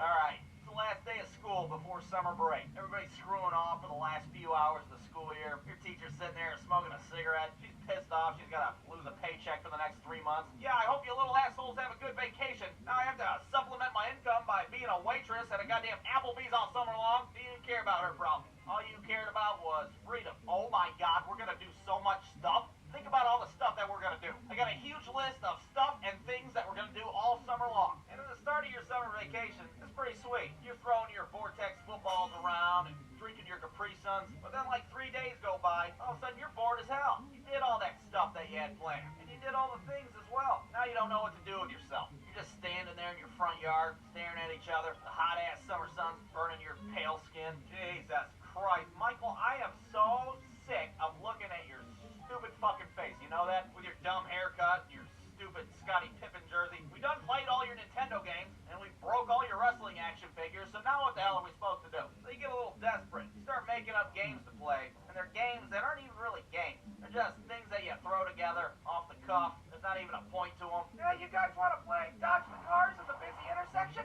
Yeah, okay, let's do it. Just games that were a little dangerous, you know, games you couldn't win, but you could sure as shit lose, that's for sure. All right, Tommy, we're gonna see how many times you can hit that beehive over there with this hockey stick. Let's see if you can break the record. The record is 0. All right, you ready? Okay, let's do it. Oh man, he's like Macaulay Culkin in My Girl. His glasses, he can't see without his glasses. Sometimes we'd go out and we'd play in the rain. That was an activity to us, something that we look forward to doing. Ah, sweet, it's raining. Let's go get our swimsuits on and see how sick we can get. I bet I can get sicker than you. You're on. David's already got his shirt off. Michael's somewhere drinking out of the gutter. Michael was a weird kid. He'd do this thing where he'd collect water in a garbage can lid and he'd just dump it all over himself. It's a waterfall. Michael, you sick animal, what are you doing? You're gonna get typhus or some shit, you backwards idiot. What the hell's the matter with you? There'd be like a tornado warning on TV. Somebody's parents would be like, Hey, you guys being careful out there?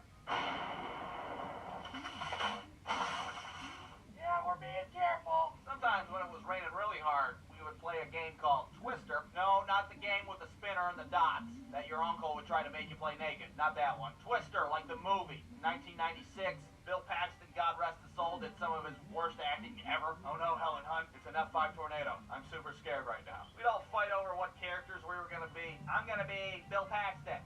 Well, shit, okay, I'm gonna be Philip Seymour Hoffman then. Well, who the hell am I supposed to be now? I don't know, Michael. I guess you're Helen Hunt, okay? Sorry, you're a girl. Go put a mop on your head or some shit. I could really give a shit. Oh, hell no, I'm not being a girl. How about I be the cow that gets sucked up by the tornado? A cow? You're gonna be a cow, Michael? Are you serious? Michael, you're not being a fucking cow, alright? Alright, I guess I'll be the tornado. How the hell are you gonna be a tornado, Michael? Are you serious? You know what? Hell with it. Be the tornado. I could care less. Now, in this movie, they would chase tornadoes around in a convoy of vans. But since we were children, we didn't have a convoy of vans. We had to use a wagon. And we didn't have any tornadoes to chase, so we had to use, well, we used Michael. I'm a tornado. What the hell is that? What are you doing? Is that what a tornado sounds like to you? I'm an F5 tornado. Our parents would be watching us from the window, wondering where the hell they went wrong with raising us. I'm gonna get you. I'm gonna suck you silly. We just run around the neighborhood like a bunch of drunken idiots. You come back in your house late at night, sopping wet. Jesus Christ, you look like a soggy turd, you know that? Did you have fun out there? Well, almost some, I guess. You go to your friend's house the next day, their parents answer the door. Did Michael come out and play? No, he caught pneumonia last night. He's dead. Thanks a lot. That was summer vacation. Sometimes you got hurt, sometimes you ended up dead. You go back to school in the fall, and the teacher's asking everybody if they had a good summer. Yeah, we went to Mount Rushmore and we got a puppy. I'm over there. I got my arm in a sling with a black eye, looking like Mankind after a Hell in a Cell match. Well, for my summer, let's see. I got hit by a Volkswagen. I got stung 47 times by a bunch of bees. And 3 of my friends died from exposure. So no, not quite as good as Mrs. Mount Rushmore puppies over there. BruceDuke.com.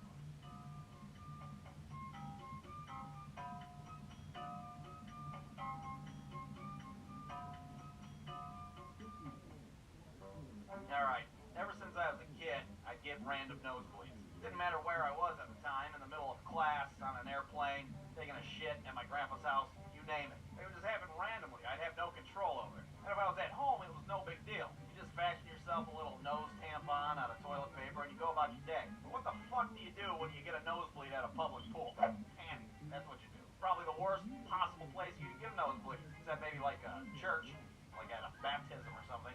He's the devil! So I'm at the pool with my cousin, and we're all amped up, and we're about to jump in. So I do this sweet Axel from the Streets of Rage jump kick into the pool, and when I rise to the top, blood just starts gushing out of my nose. Just a spontaneous nosebleed in the middle of a fucking public pool. Jesus Christ, I'd rather shit in the pool than bleed in it. I'd rather spell my name out in turds in the pool. Get a nosebleed. Everybody's rushing out of the pool like the water's on fire. I climb out of the side all lightheaded and shit. Somebody kill me! I need a fucking blood transfusion. I'm O positive.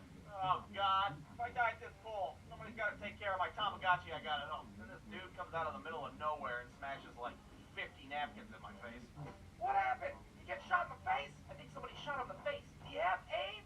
On a scale of 1 to 10, how much AIDS do you have? The whole pool is totally evacuated at this point. We got the hazmat people from ET coming in. I'm half conscious from blood loss. The pool looks like the beaches of Normandy. Everybody's weekend's ruined. And I'm like, oh, come on, there's chlorine in a pool for a reason. Jesus Christ, I pissed at the pool a couple weeks ago, nobody even cared. Now there's a couple of quarts of human blood in there and everybody wants to freak out. Never went back to that pool after that. I don't think I was welcome. They're like, whoa buddy, I know we're a public pool and all, but we have to have some kind of fucking standards. You can piss in there, maybe even a half a shit, but we're not doing any nasty nose blood. We don't want hepatitis, alright? BruceDuke.com.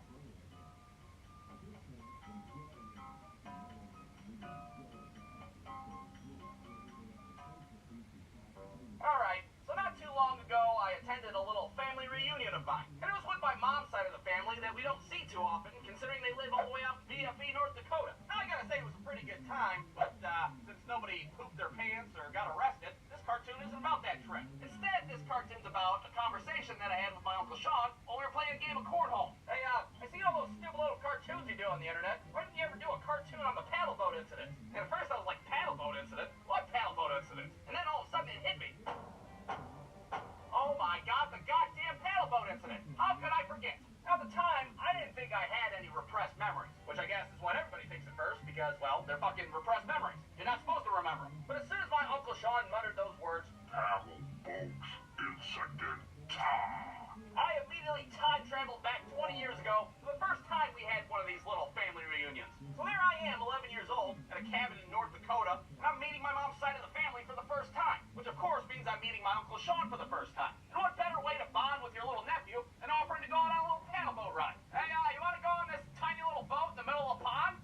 No, not really. Perfect, let's go. So we pull this old-ass paddle boat out onto the shore, and right before we get on the water, my grandpa's like, hey, Sean, be careful with that paddle boat. There's a loose bearing on there somewhere, and we're having some problems with it. And my Uncle Sean said, nothing, because he didn't care. So off we go out into the pond with this rickety-ass paddle boat. I have to say I'm a little apprehensive for two reasons. For one, I'm about as good a swimmer as a fucking late-stage FDR, which is not a good trait to have. And for two, I'm not the biggest fan of deep, creepy-ass water to begin with. Who the hell knows what kind of fucking Freddy Krueger shit's down there waiting for you? Well, imagine my surprise when we're out there and I look down at my feet and I notice that there's a little bit of water pooling around our ankles. Now, I'm no boat enthusiast, but I'm fairly certain that the water is supposed to be on the outside of the goddamn boat. So then I think, you know what, it's probably alright. I'm with my uncle, you know? He's an adult, he's responsible. Then I look over, and all of a sudden his ass is drunker than fucking 10 stepdads put together. You see, apparently back on shore, my Uncle Sean made himself a little cocktail of vodka and lemonade. And I think it was safe to say that the ratio that he used was a little lopsided. First you take the fifth of Smirnoff, then you walk an unpeeled lemon around the rim. Ta-da! Uncle Sean's lemonade. So now I'm starting to panic. I'm slowly starting to realize that this is going to be an ordeal now. Hey, maybe we should turn around and go back. Oh, the hell with that. There's nothing to worry about. I know this lake like my own asshole. When was the last time you even seen your own asshole? What?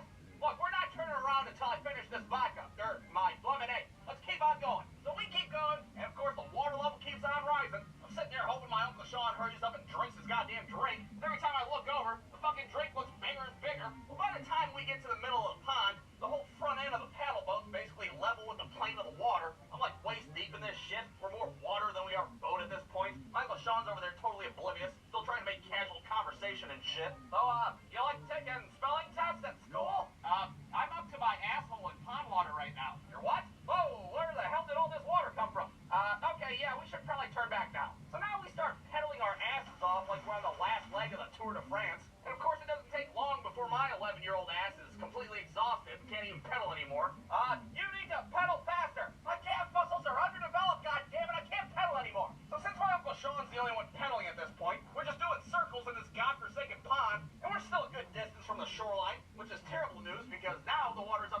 fucking neck, and I'm starting to make my peace with God. God, please, if you get me out of this, I'll give you all my Pokemon cards, including my holographic Charizard. Alright, well, not my holographic Charizard, that's ridiculous. But all the rest of them. Meanwhile, everybody back on land's totally oblivious to what the hell's happening on the waterfront. Hey, wasn't there a dirty little kid roaming around here at some point? Oh, I don't know. Who the fuck cares? So finally, I just make up my mind and bail. It's every man for himself at this point. I'm swimming my ass off to the shoreline, trying not to think of the fucking Freddy Krueger fish underneath me. I go and look back behind me, and the paddle boat's at a fucking 90-degree angle at this point, looking like the goddamn Titanic. Uncle Sean pulls out a fucking violin and fucking plays it somehow without spilling his drink. So I swim my little FDR ass as far as I can, which is about 20 feet, before I give up, and I'm like, alright, guess I'll die now. And just when I thought all hope was lost, I realized that I could fucking stand up in the water this entire time. Oh my god, I'm gonna make it! God, that Pokemon deal is off the table. So in the end, both me and my Uncle Sean had to drag this shithole paddle boat that tried to murder us back onto shore. And that's when my Uncle Sean turns to me and was like, hey, maybe don't tell anybody about this little mishap that we had out there. And you know what? That's exactly what I did. I kept it a big old secret. So much of a secret that apparently it turned into a fucking repressed memory. Yeah, I was wondering why you didn't make that into a cartoon. Hell, I was worried that I traumatized the shit out of you. So the whole moral of the story is, 1, to hell with ponds and their fucking Freddy Krueger fish. 2, fuck paddle boats, they are the worst form of transportation known to man. And 3, don't have your drunk ass uncle be your captain. Well, that was a blast. What do you want to do next? You want to go on the jet ski? Alright, let me go make another drink real quick and we'll hop on the jet ski. BruceDude.com.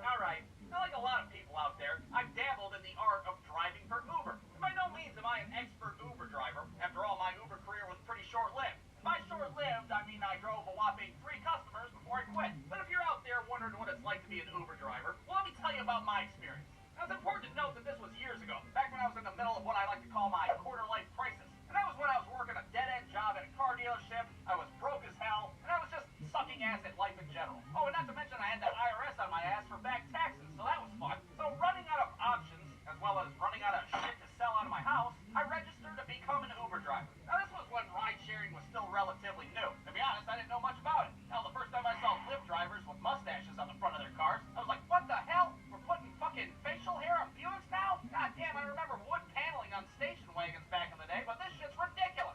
Now, needless to say, I was pretty hesitant to become a driver in the first place. I mean, is this Uber thing even legitimate? Am I gonna pick some random stranger up on the side of the road and then be robbed at knife for the 47 cents in my center console? Stabbed in the pelvis with a shank, 1 out of 5 stars. Well, considering I was broke as hell, I didn't have much of a choice. Let's roll the dice, Uber. Let's see what you can do for me. Now, like I said, my Uber career was really, really short. 3 customers is all it took for me to quit. My first customer, or passenger, or fucking ride-along, whatever you want to call him, was a businessman that was out of state. So I pull into the parking lot of the hotel that this guy's staying at, and I have no idea what the hell I'm doing. Does the guy sit in the back seat, or does he sit in the front seat? Do you let him fuck with the radio if he wants? Do you high-five him when he gets out of the car? What the fuck is this gonna be like? This is so weird. So this guy starts walking out, and he looks normal enough, I'd say. So I try to be polite and lean over and open the passenger door for him. All of a sudden, this guy looks at me like I'm some kind of fucking pervert, and I'm trying to have my way with him in the front seat and shit. Oh, alright, well that answers the first question. Everybody sits in the back seat. Unless you're a pervert, you're up front. So we start cruising along in silence, and the silence is pretty palpable at this point because, well, there's a grown man in my car that thinks I just actively tried to seduce him in the front seat. So I figure, how about a little bit of small talk to ease the tensions of the car? So are you from out of town? Yeah, that's why I'm staying in a fucking hotel after all. Oh, okay, well, I'll go fuck myself. How about that? Okay, and we're over 2.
notification on my phone of a new rider, and of course it's on the shittiest side of town that nobody wants to go to. I gotta sit there and have a conversation with myself. Do I really want to get up right now? Do I really want to go to the fucking hood?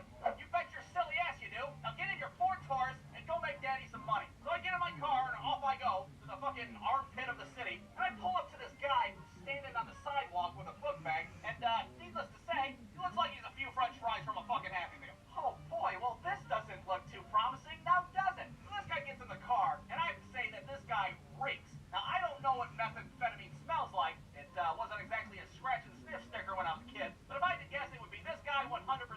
But at this point, I'm like, whatever. Methamphetamine, schmethamphetamine. Let's just drive this guy wherever he wants to go. Let's not think about whatever this guy's all hopped up on, or how many barbiturates are in his book bag. Let's just take this guy wherever he needs to go. So again, I try to have some casual conversation to break up any tension.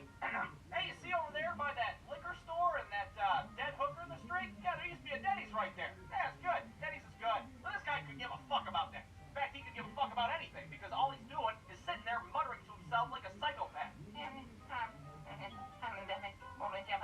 So now I start freaking out, because clearly this guy's unstable. It's only a matter of time before he whips out a knife from that book bag, and I'm negative 47 cents. So I start thinking, alright, you need to strategize here. Maybe you should, start doing some weird shit yourself. Give the guy a taste of his own medicine.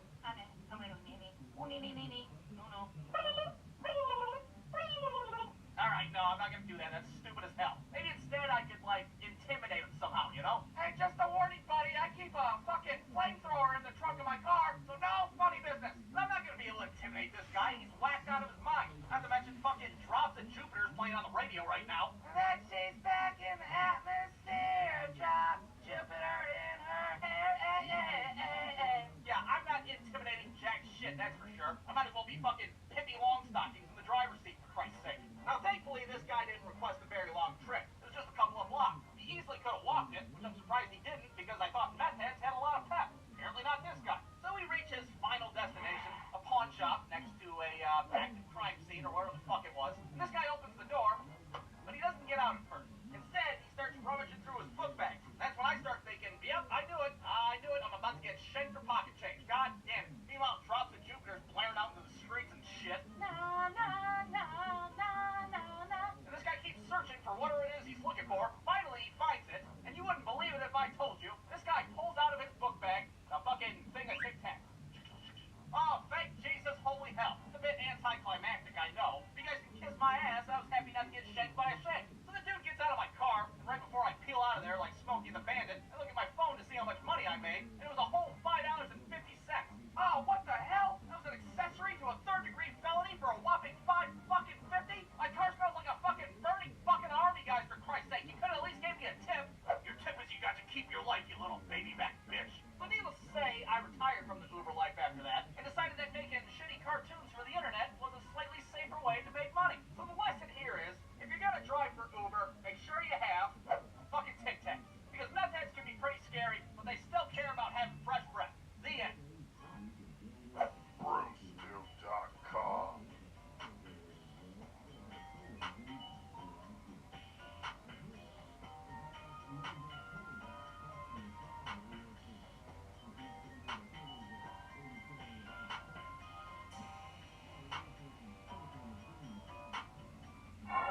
BruceDuke.com.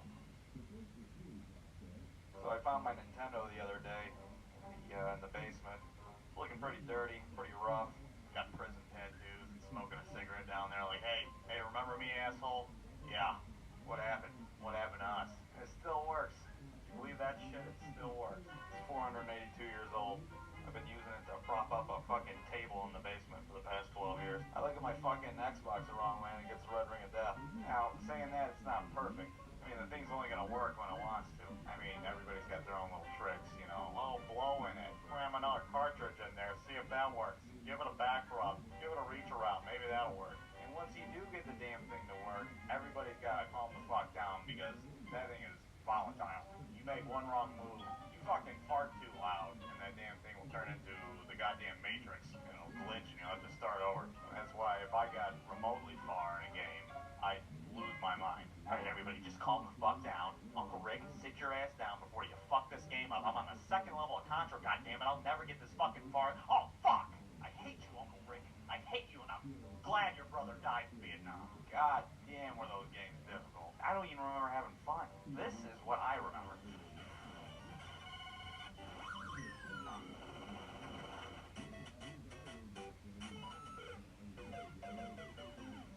Yeah, what a fucking fun time.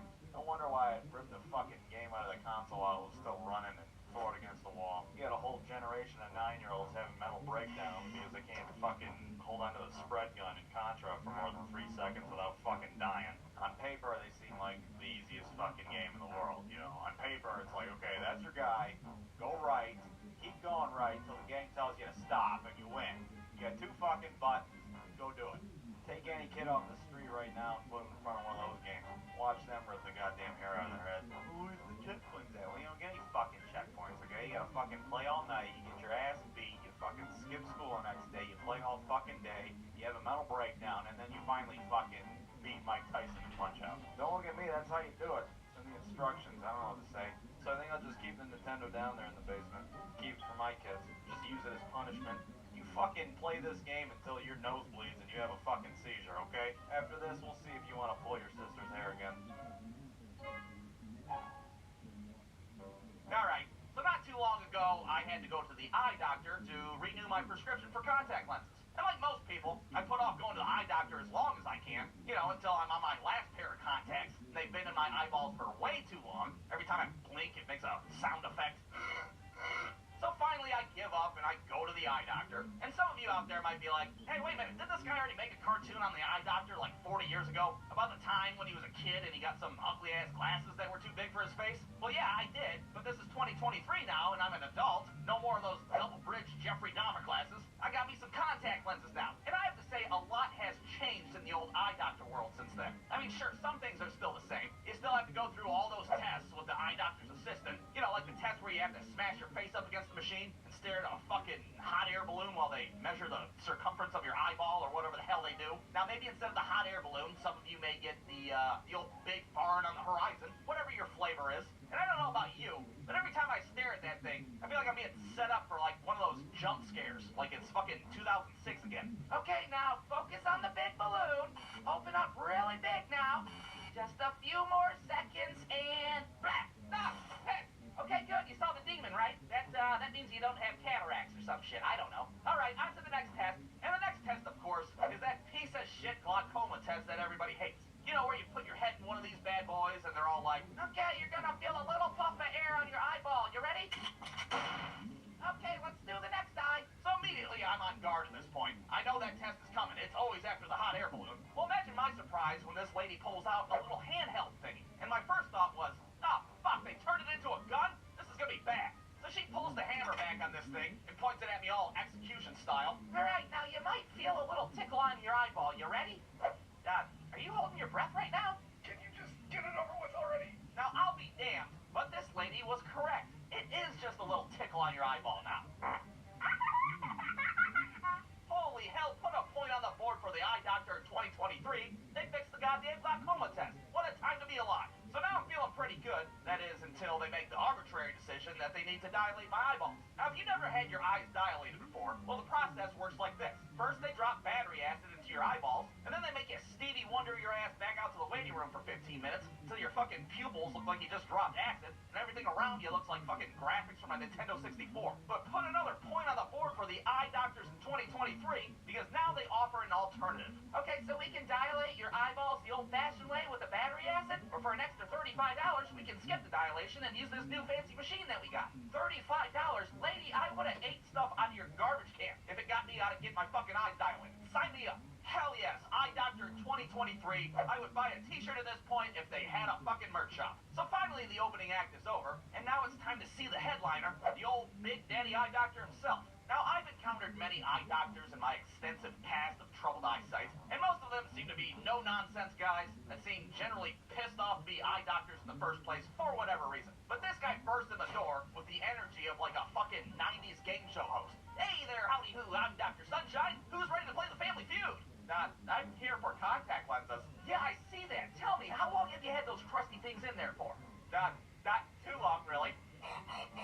Christ almighty, those things look like they've been in there since the Bush administration. Here, let me peel them bad boys out for you. And then suddenly the doctor leans over and he scoops the eyes himself like he's doing a fucking magic trick. Now, I don't know if you've ever had a grown man take your contacts out for you, but personally, I didn't know if I should be uncomfortable or impressed. You know I could have done that myself, right? Oh, it's okay. I love touching eyeballs. What? Nothing. Anyways, let's do your exam. So unfortunately, the 2023 eye doctor still has the same fucking steampunk eyeball contraption thing that they slide on your face. But the big difference this time around was that I didn't feel pressured one bit when comparing the different slots. You see, when I was a kid, I could always sense the doctor's impatience as I struggled to figure out which slide was blurrier than the other. I'd be sitting there panicking, feeling the pressure. Okay, we have number 1 and number 2. Oh God. Number 1 and number 2. Could you, like, put them side by side? Oh, for fuck's sake, how hard is it? You know what, to hell with it, I'll just pick for you. And if you end up with Coke bottle glasses, that's on your indecisive ass. But that's not the case for the eye doctor 2023. No, this guy's got the fucking patience of a Shaolin monk. Okie dokie, we have 3, and we have 4. Oh, lordy. 3 again, and 4 again. Is there any way you can, like, do them side by side? Oh, you know, I sure wish I could, but, well, it turns out that would be fucking stupid as hell. 3 and 4, and then once that was over, that was it. The appointment's over. I got my prognosis, which I already knew, and then they send me out the door, and I don't even have to Stevie Wonder my ass out there with the cardboard sunglasses. Eye doctor in 2023, not a bad time. I can blink like a normal human being again. The eye doctor didn't make me feel like an idiot, and I didn't get a sucker at the end. So if you're a piece of shit like I am, and you've been putting off going to the eye doctor, well, knock it off and get your ass in there. You'll become a diehard fan just like me. The end. BruceDuke.com.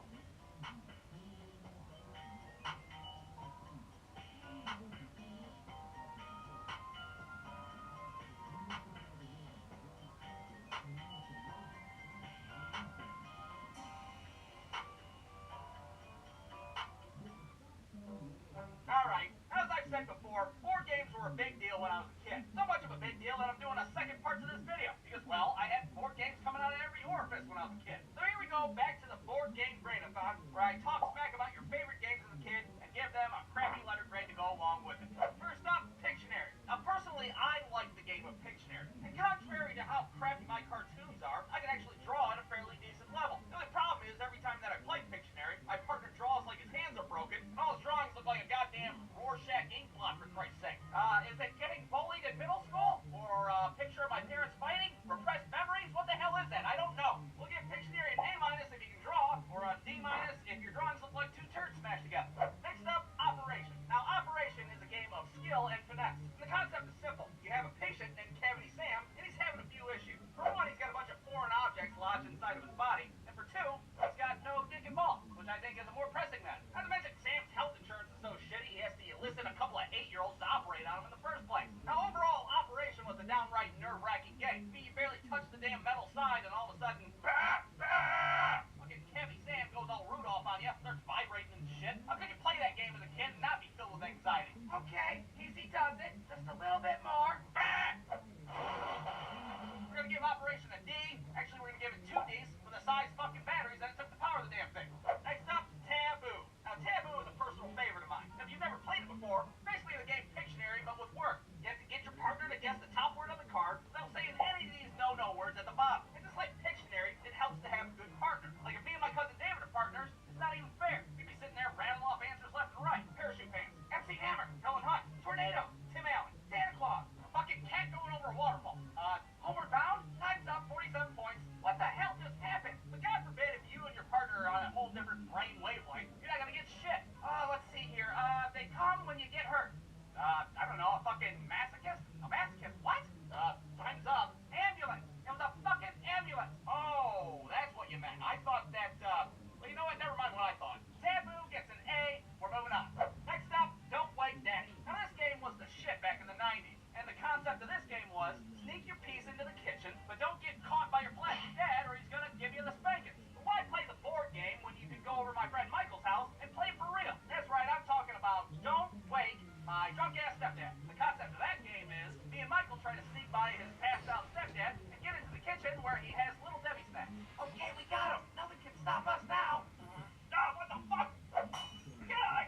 ride that's in the middle of the floor. Because one minute you're fucking around with a vase or a turn or whatever the hell it is, and then all of a sudden, boom, you're back at the beginning, you have a concussion, and you just desecrated your Grandpa Pappy's ashes. Chutes and Ladders will give it a B, I guess. I don't know. Does anybody even fucking pay attention to these letter grades? Probably not. B plus, Chutes and Ladders. Alright, let's cut to the worst game that I had growing up as a kid. And that game is none other than Jumanji, the fucking board game. Now, I know I mentioned this before in an older video, but it's worth repeating. How do you fuck up Jumanji as a board game? It's a game that's based on a movie that's based on a game. You'd think it'd be pretty good. The little 8-year-old asses are all amped up to play it, thinking we're about to fight the Amazon rainforest and shit. Ah, sick, I hope a horde of rhinos come storming through my front door and fuck up my stepdad. Well, imagine our surprise when we find out that this game doesn't have stampedes, or monkeys with shotguns, or David Allen Greer. When the hell is Van Pelt gonna pop out of the closet with a rifle and be like, not good enough, Sonny Jim? Well, never, apparently, because all you do in Jumanji the board game is draw cards and roll dice. It's boring as hell, and it's a waste of time. And if you don't want to take my word for it, check out this Amazon review. It's got 2 stars. And I know it's in Spanish, but allow me to translate.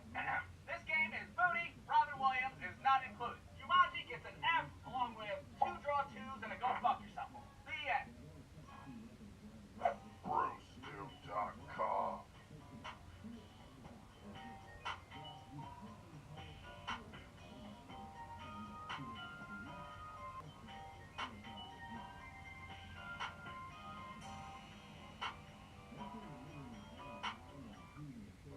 Alright, you ever think back to when you were a kid about some of the screwed up or embarrassing things that you took part in? You know what I'm talking about. Maybe you're the kid that peed your pants in the 2nd grade during a spelling test, or maybe you drop kicked your best friend off a trampoline and broke his pelvis. Whatever it is, I think it's safe to say that we all have some deep-seated childhood regrets that we all carry around with us. Like, for example, one time when I was a kid, me and my sister decided to order a pizza. The only problem with that was, it was the middle of winter, it was like a goddamn stage 3 blizzard outside.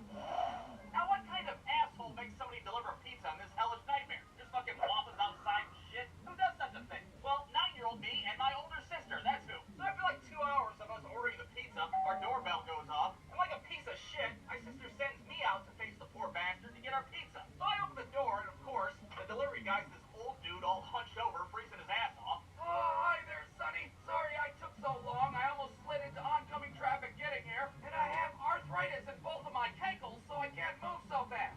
Holy hell, what a complete perfect asshole I felt like taking this guy's pizza. And to make matters worse, all my sister gave me to tip this guy was some crumpled up, crusty ass dollar bill that looked like somebody blew their nose into it. So I handed it over to the guy, when all of a sudden, a fucking gust of wind rips it right out of my hand, and the thing goes tumbling off into the abyss, never to be seen again. So now this feeble old man's just staring at me, arthritic cankles and all. What the hell am I supposed to do in this situation? Well, what I should have done was got old man River out of the elements there, served him some hot cocoa, and made him my honorary grandpa. But instead, I just fucking shut the door in his face. I was like 8 years old, alright? I didn't know what the hell to do in a situation like that. Oh, okay, have a good day then. I guess I'll die now. And that was it. I sat down and ate some pizza, and I never told anybody about that experience ever in my life. So now as a grown-ass man, 20 years later, I'll be laying in bed at night, and I'll just randomly start thinking of that old guy freezing his ass off. Yeah, that's gonna be a fun one to explain when I'm standing outside the pearly gates and shit. It says here that when you were 9, you attempted to murder an old man for a Little Caesars one topping. Do you have anything to say for yourself? Yeah, I'm gonna have to plead the 5th on that one, Pete. You see, that's the kind of shit that I'm talking about. Childhood regrets that you'll never live down. Now, another childhood regret of mine was when I was over at my friend Zachary's house that lived across the street. And Zachary was a weird-ass kid, but we'd always put up with him because he always had the coolest toys growing up. I mean, he had the Talk Boy from Home Alone, he had Furbies coming out the ass, he had the fucking robot from Rocky IV. The kid had it all, what can I say? But the thing that we were most envious of was his gigantic Pokemon card collection. And this was back in the 90s, when kids valued Pokemon cards more than life itself. Michael, if you ever touch my holographic Charizard, I'll find and murder your entire bloodline. Do you understand me? But Zachary didn't care about his Pokemon cards at all. They're all spread out in his room, all willy-nilly. They're all ripped and bent up and shit. His ass practically tap dance all over him. He had so many of them, he didn't care. And that shit made us sick to our stomach. I mean, it would be one thing if these were just energy and trainer cards we're talking about, but the kid had a holographic Zapdos on the middle of his floor, for Christ's sake. To us, it was like fucking animal abuse for fake animals. Somebody should have called the Fake Humane Society on his ass. So after seeing Zachary's blatant disrespect towards his holographic Zapdos, what the hell did I decide to do? Well, what I should have done was take Zachary. I still got that Pokemon Stadium. Now, sure, I guess we practically stole the game if you look at it that way. But I don't care. I'd do it again. And you know why? Because it's Pokemon. Pokemon in 3D, for Christ's sake. How many times I gotta tell you? BruceDuke.com. Just wanted to give a quick shout out to Mustache Wax. He helped me out on this video. Very funny channel, very underrated too. He's let me do a few voices on a couple of his videos. Plus his animation doesn't look like a bunch of garbage like mine does. So go check him out.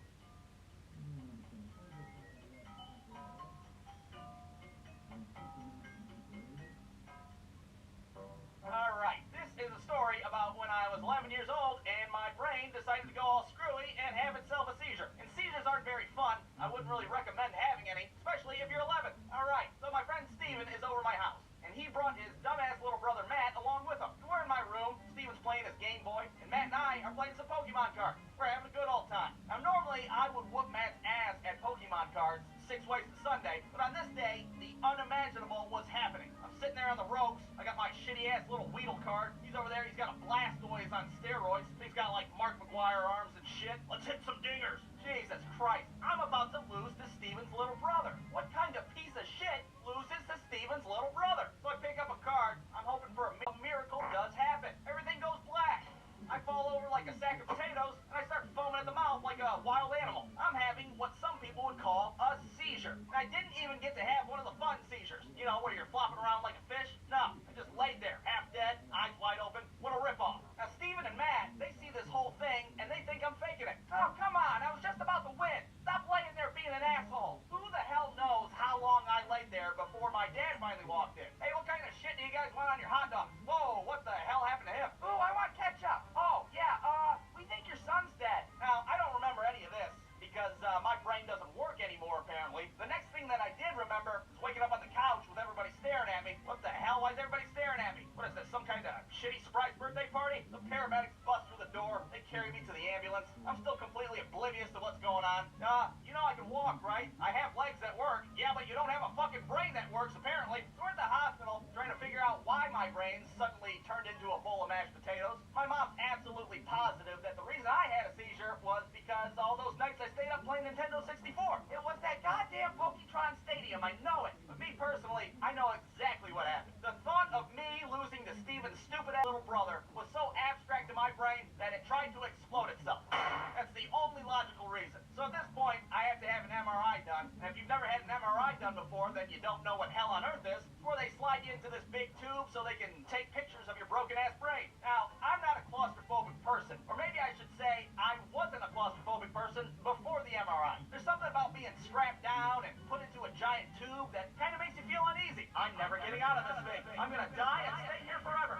So I'm a little apprehensive. The nurse comes over and she's like, "It's okay to be nervous. We're gonna put some music through these earbuds to help ease your mind. What kind of music do you like? You guys got any Limp Bizkit? Let me check."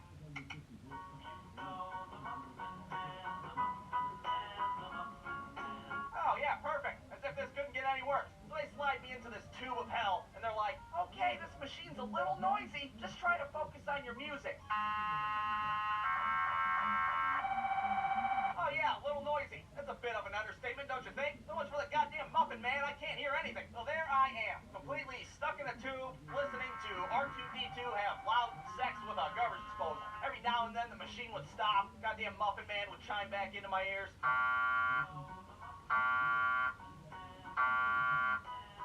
This goes on for 45 minutes, and I'm thinking to myself, wow, I never knew this circle of hell existed. Lucky me. When I finally get out of that thing, I'm like, hey, thanks a bunch, guys, but I think I'd rather have the seizures than do that shit again. So at this point, we had to wait for the doctor to look at the results. And I'm not saying my doctor was stupid, but I'm pretty sure he wasn't all the way there. What the hell is this big blobby thing?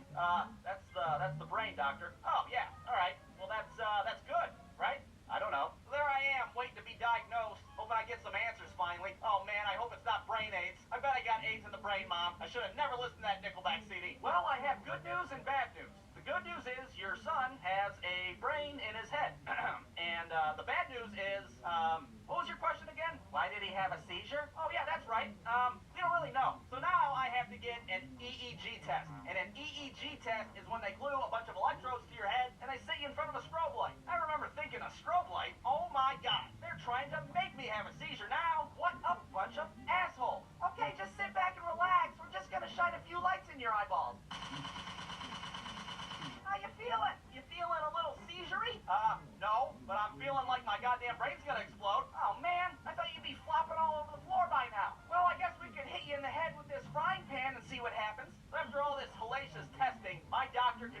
that he doesn't really know why I had a seizure. Sometimes your brain's just stupid, I guess. I don't know. What do I look like, a doctor? So I never figured out why, and I never had a seizure since then. But there's one good thing that came from this whole shitty mess, and that was from then on, I could always fake a seizure and get out of losing any game. Aha! Checkmate! I win! Oh, god damn it, not again!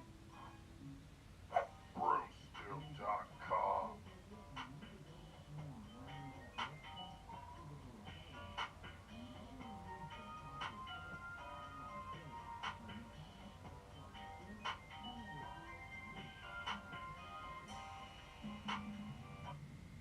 Alright, Christmas, 1997. Think back at what the hell you were doing back then. Maybe you were kicking your dad's ass in a game of Twisted Metal on the PlayStation. Or maybe you were watching an episode of Hey Arnold with a bunch of Beanie Babies. I'll tell you what I was doing. I was unwrapping the best present I ever got for Christmas. Sock Bopper.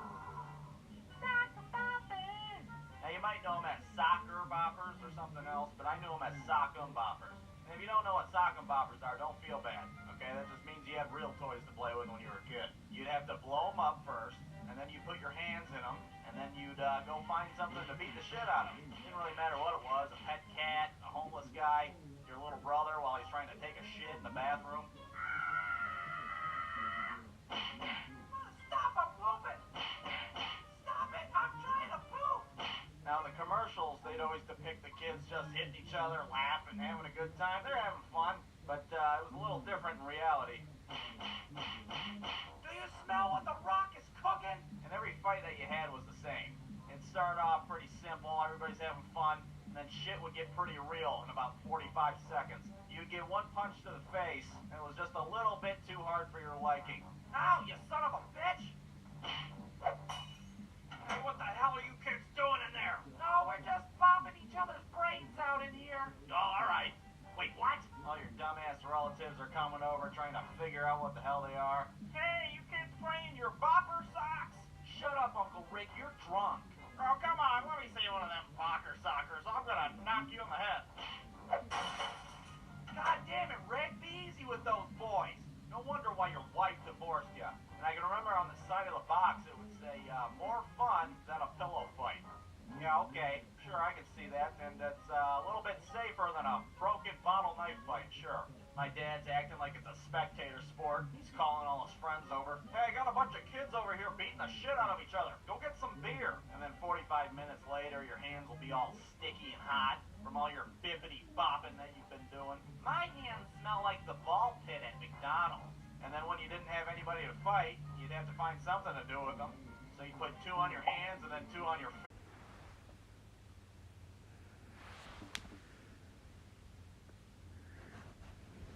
Does this continue off of this live stream?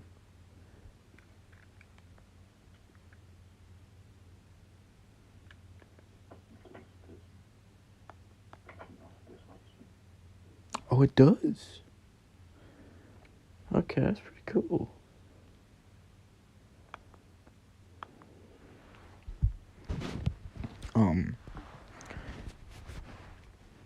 Hey guys, I got up about 20 minutes ago.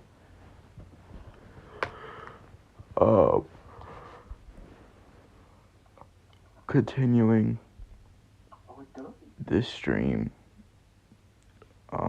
because,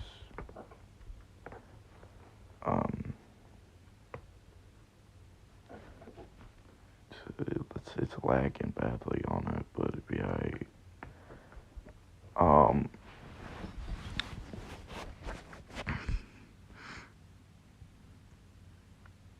It ended at like the 2-hour 15 mark, so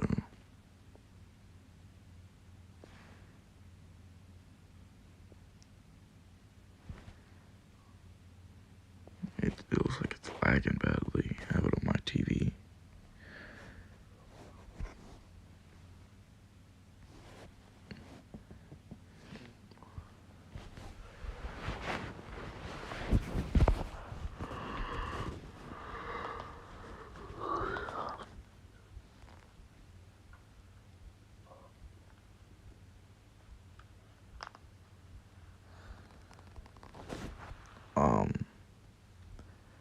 the live stream after I fell asleep. It never ended. So yeah, turn the light quick. Um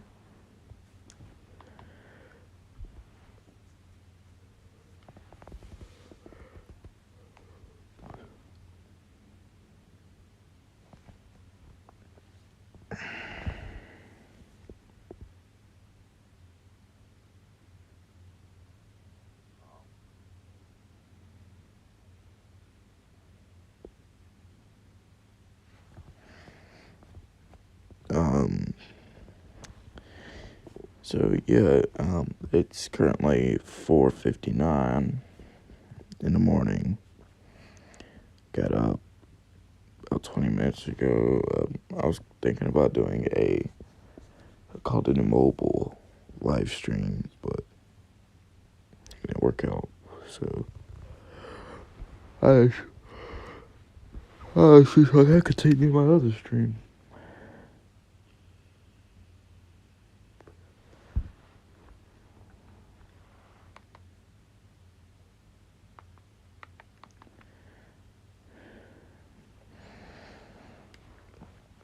Let me get up, go get me something to drink.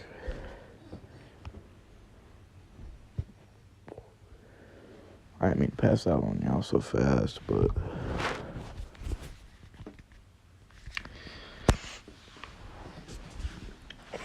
okay.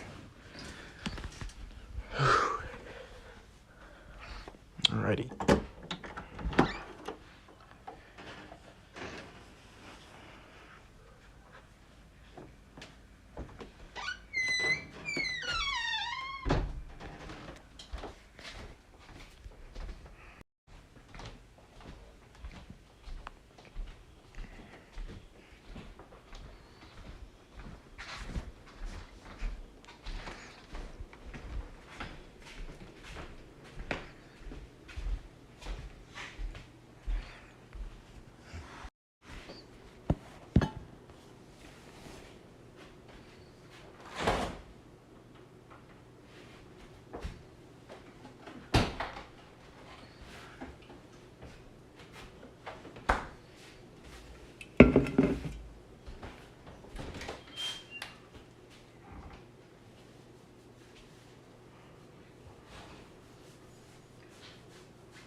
Should I wouldn't mute mic on this?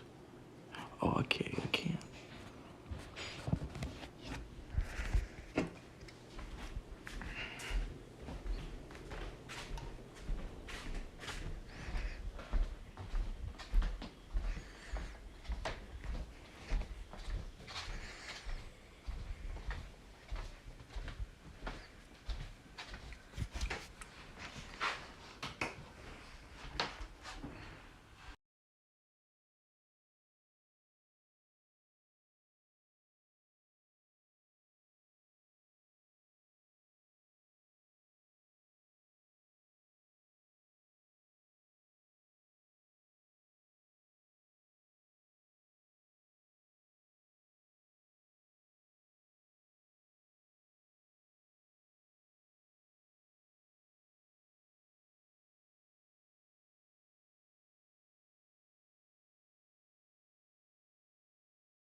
Testing audio, real quick.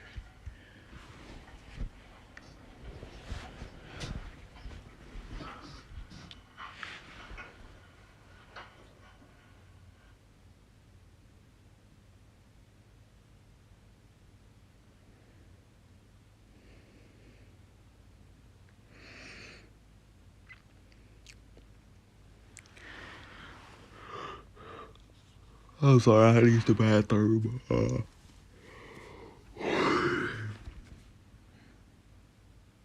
I'm glad I had a mute mic thing in it.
Testing audio, real quick.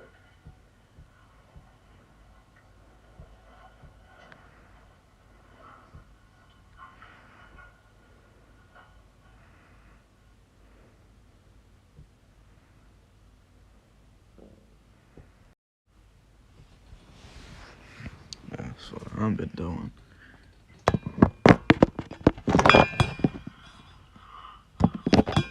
I'm sorry, I had to use the bathroom.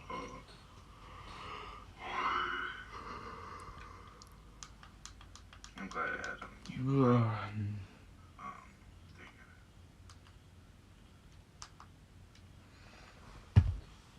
it. I'm sorry, I tested the audio stuff.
Yellow.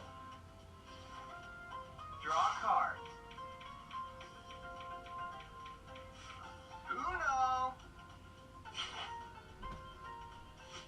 Red. Draw 4.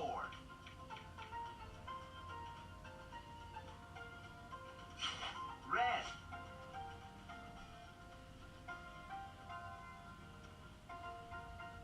Draw a card. Red.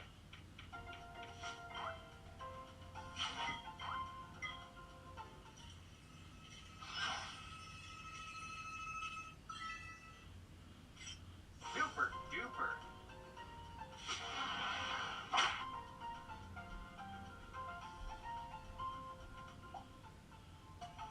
You think you can beat me at spades? Let's see you try.